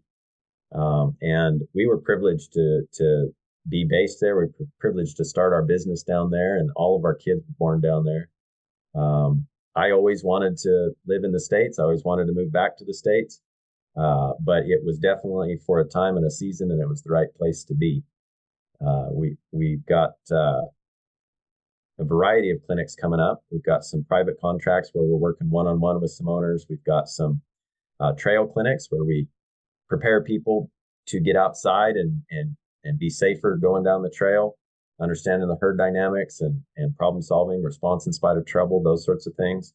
We've got some cattle working clinics and station clinics, which are similar to our ranch adventures here in the States, where we get based on a working, usually a cattle, sheep, and deer station is what the combination is quite a bit down there. They raise 2 or 3 different species, and we're able to kind of combine the best of our horsemanship clinics, our stockmanship clinics, and our trail clinics during those station adventures down there. So, yeah, we're looking forward to getting back down there. I absolutely have to ask you, have you ever roped a deer now? Because I can only imagine the after it's caught thing gets you got a story to tell if you do that. I'm guessing. Yeah, I don't have a story to tell. I've had 1 or 2 opportunities, and I guess my foresight was good enough to be like, I don't know if I want to tell that story. So when you have kids, all those decisions change for you, right? Yeah, that's right. What you're also fixing to kick off some things on your website, including virtual clinics, like you had mentioned there, or I don't know, that might have been in our pre-talk, but why don't you tell us about what you've got envisioned as far as virtual clinics goes? For sure. So, we're getting into the fall here, and I think I've got 3 or 4 more clinics and 1 more expo that I'm doing here in the fall as the weather starts to change. We're excited to get back to California, and then I'm actually headed to Wisconsin tomorrow. So I've got some cool stuff going on here. But I thought, just as things wind down and slow down a little bit for the winter, it was a great opportunity for us, especially in the Northern Hemisphere, if we're maybe not riding as much, or maybe we've got time in the evenings where it's gotten dark and, we're housebound, whereas in the summer we were outside till dark. It was just an opportunity to talk some theory and kind of address some specific subjects. So I'm going to start with the first one later this month with a talk on problem solving and getting to the roots of what we think are these problems. And so we're taking questions now. We're actually getting questions sent in to us. So we've got some things to go with there, and then there will be a question and answer time during that session. But we'll talk theory around what these problems are and how they are often just symptoms of deeper issues or miscommunications, things that are going on before we realize it. And then the thing we see as a problem is really just a symptom of what was going on before that. So we're going to kind of take a deep dive on that. And as we go with these, we're going to try to do one each month through the winter. And I'll have some guests come on and join me to discuss specific subjects as we go along. So. Okay. Well, that sounds really interesting. You've got my attention peaked. I've got a couple friends that are doing those now, and I don't haven't really considered it or thought about how it would work, but it kind of has the wheels turning in my head. Maybe we're in a virtual, doing virtual lessons and stuff, and like I have a bunch of customers in Canada. I'm giving real time lessons to people that are 4,000 miles away in some cases. You know, it messes with your head, kind of like north being warmer and south being colder. It's just like, what world am I living in here? But it's just technology works sometimes, huh? Yep. So, well, Ben, that's been a really enjoyable talk. I'm glad that you came on the podcast and we got to cross paths this way. I generally say to guests, especially the ones I hit it off with, that I hope I get to ride with you down the road. I will just throw a little sneak peek out there. I happen to know I'm going to get to ride with Ben down the road, so we'll have some stuff in a few months probably to announce about that. But I'll leave you with the last word. However you care to leave it, go ahead. Well, Daniel, I just really appreciate you reaching out and giving me an opportunity to visit with you. I look forward to getting to know you better and riding with you in the near future. So again, thank you for the opportunity to share a little bit about what we do. And I hope that everybody finds it helpful in their journey, in their horsemanship, whether they are going to ride in the hackamore or not. The principles are all the same. I am realizing one big thing I forgot to mention. Ben also has his own podcast where he sometimes talks of whatever's on his mind, sometimes has guests and so forth. And so, Ben, why don't I'll throw it back to you. Tell us a little bit about your podcast as well, because Sure. I often forget to mention that as well. I'm not sure why. I guess I'm just not a great salesman. But Life in the Saddle podcast used to be called American Cowboy in New Zealand, because that was kind of my little hashtag I'd come up with when we were down there. We have a lot of fun with that and get a lot of good feedback with that, sharing some thoughts, stories, ideas, adventures, and lessons learned, and then also interviewing different makers and craftsmen, ranchers, and horsemen to learn from them and learn from their stories and stuff. So it's a lot of fun. You can find it on any platform. And as always, we'll have links to all of his stuff in the show notes and everything for y'all to find him very easily. So, well, thank you again for coming on, Ben. I've really enjoyed the chat. Absolutely. Thank you, sir.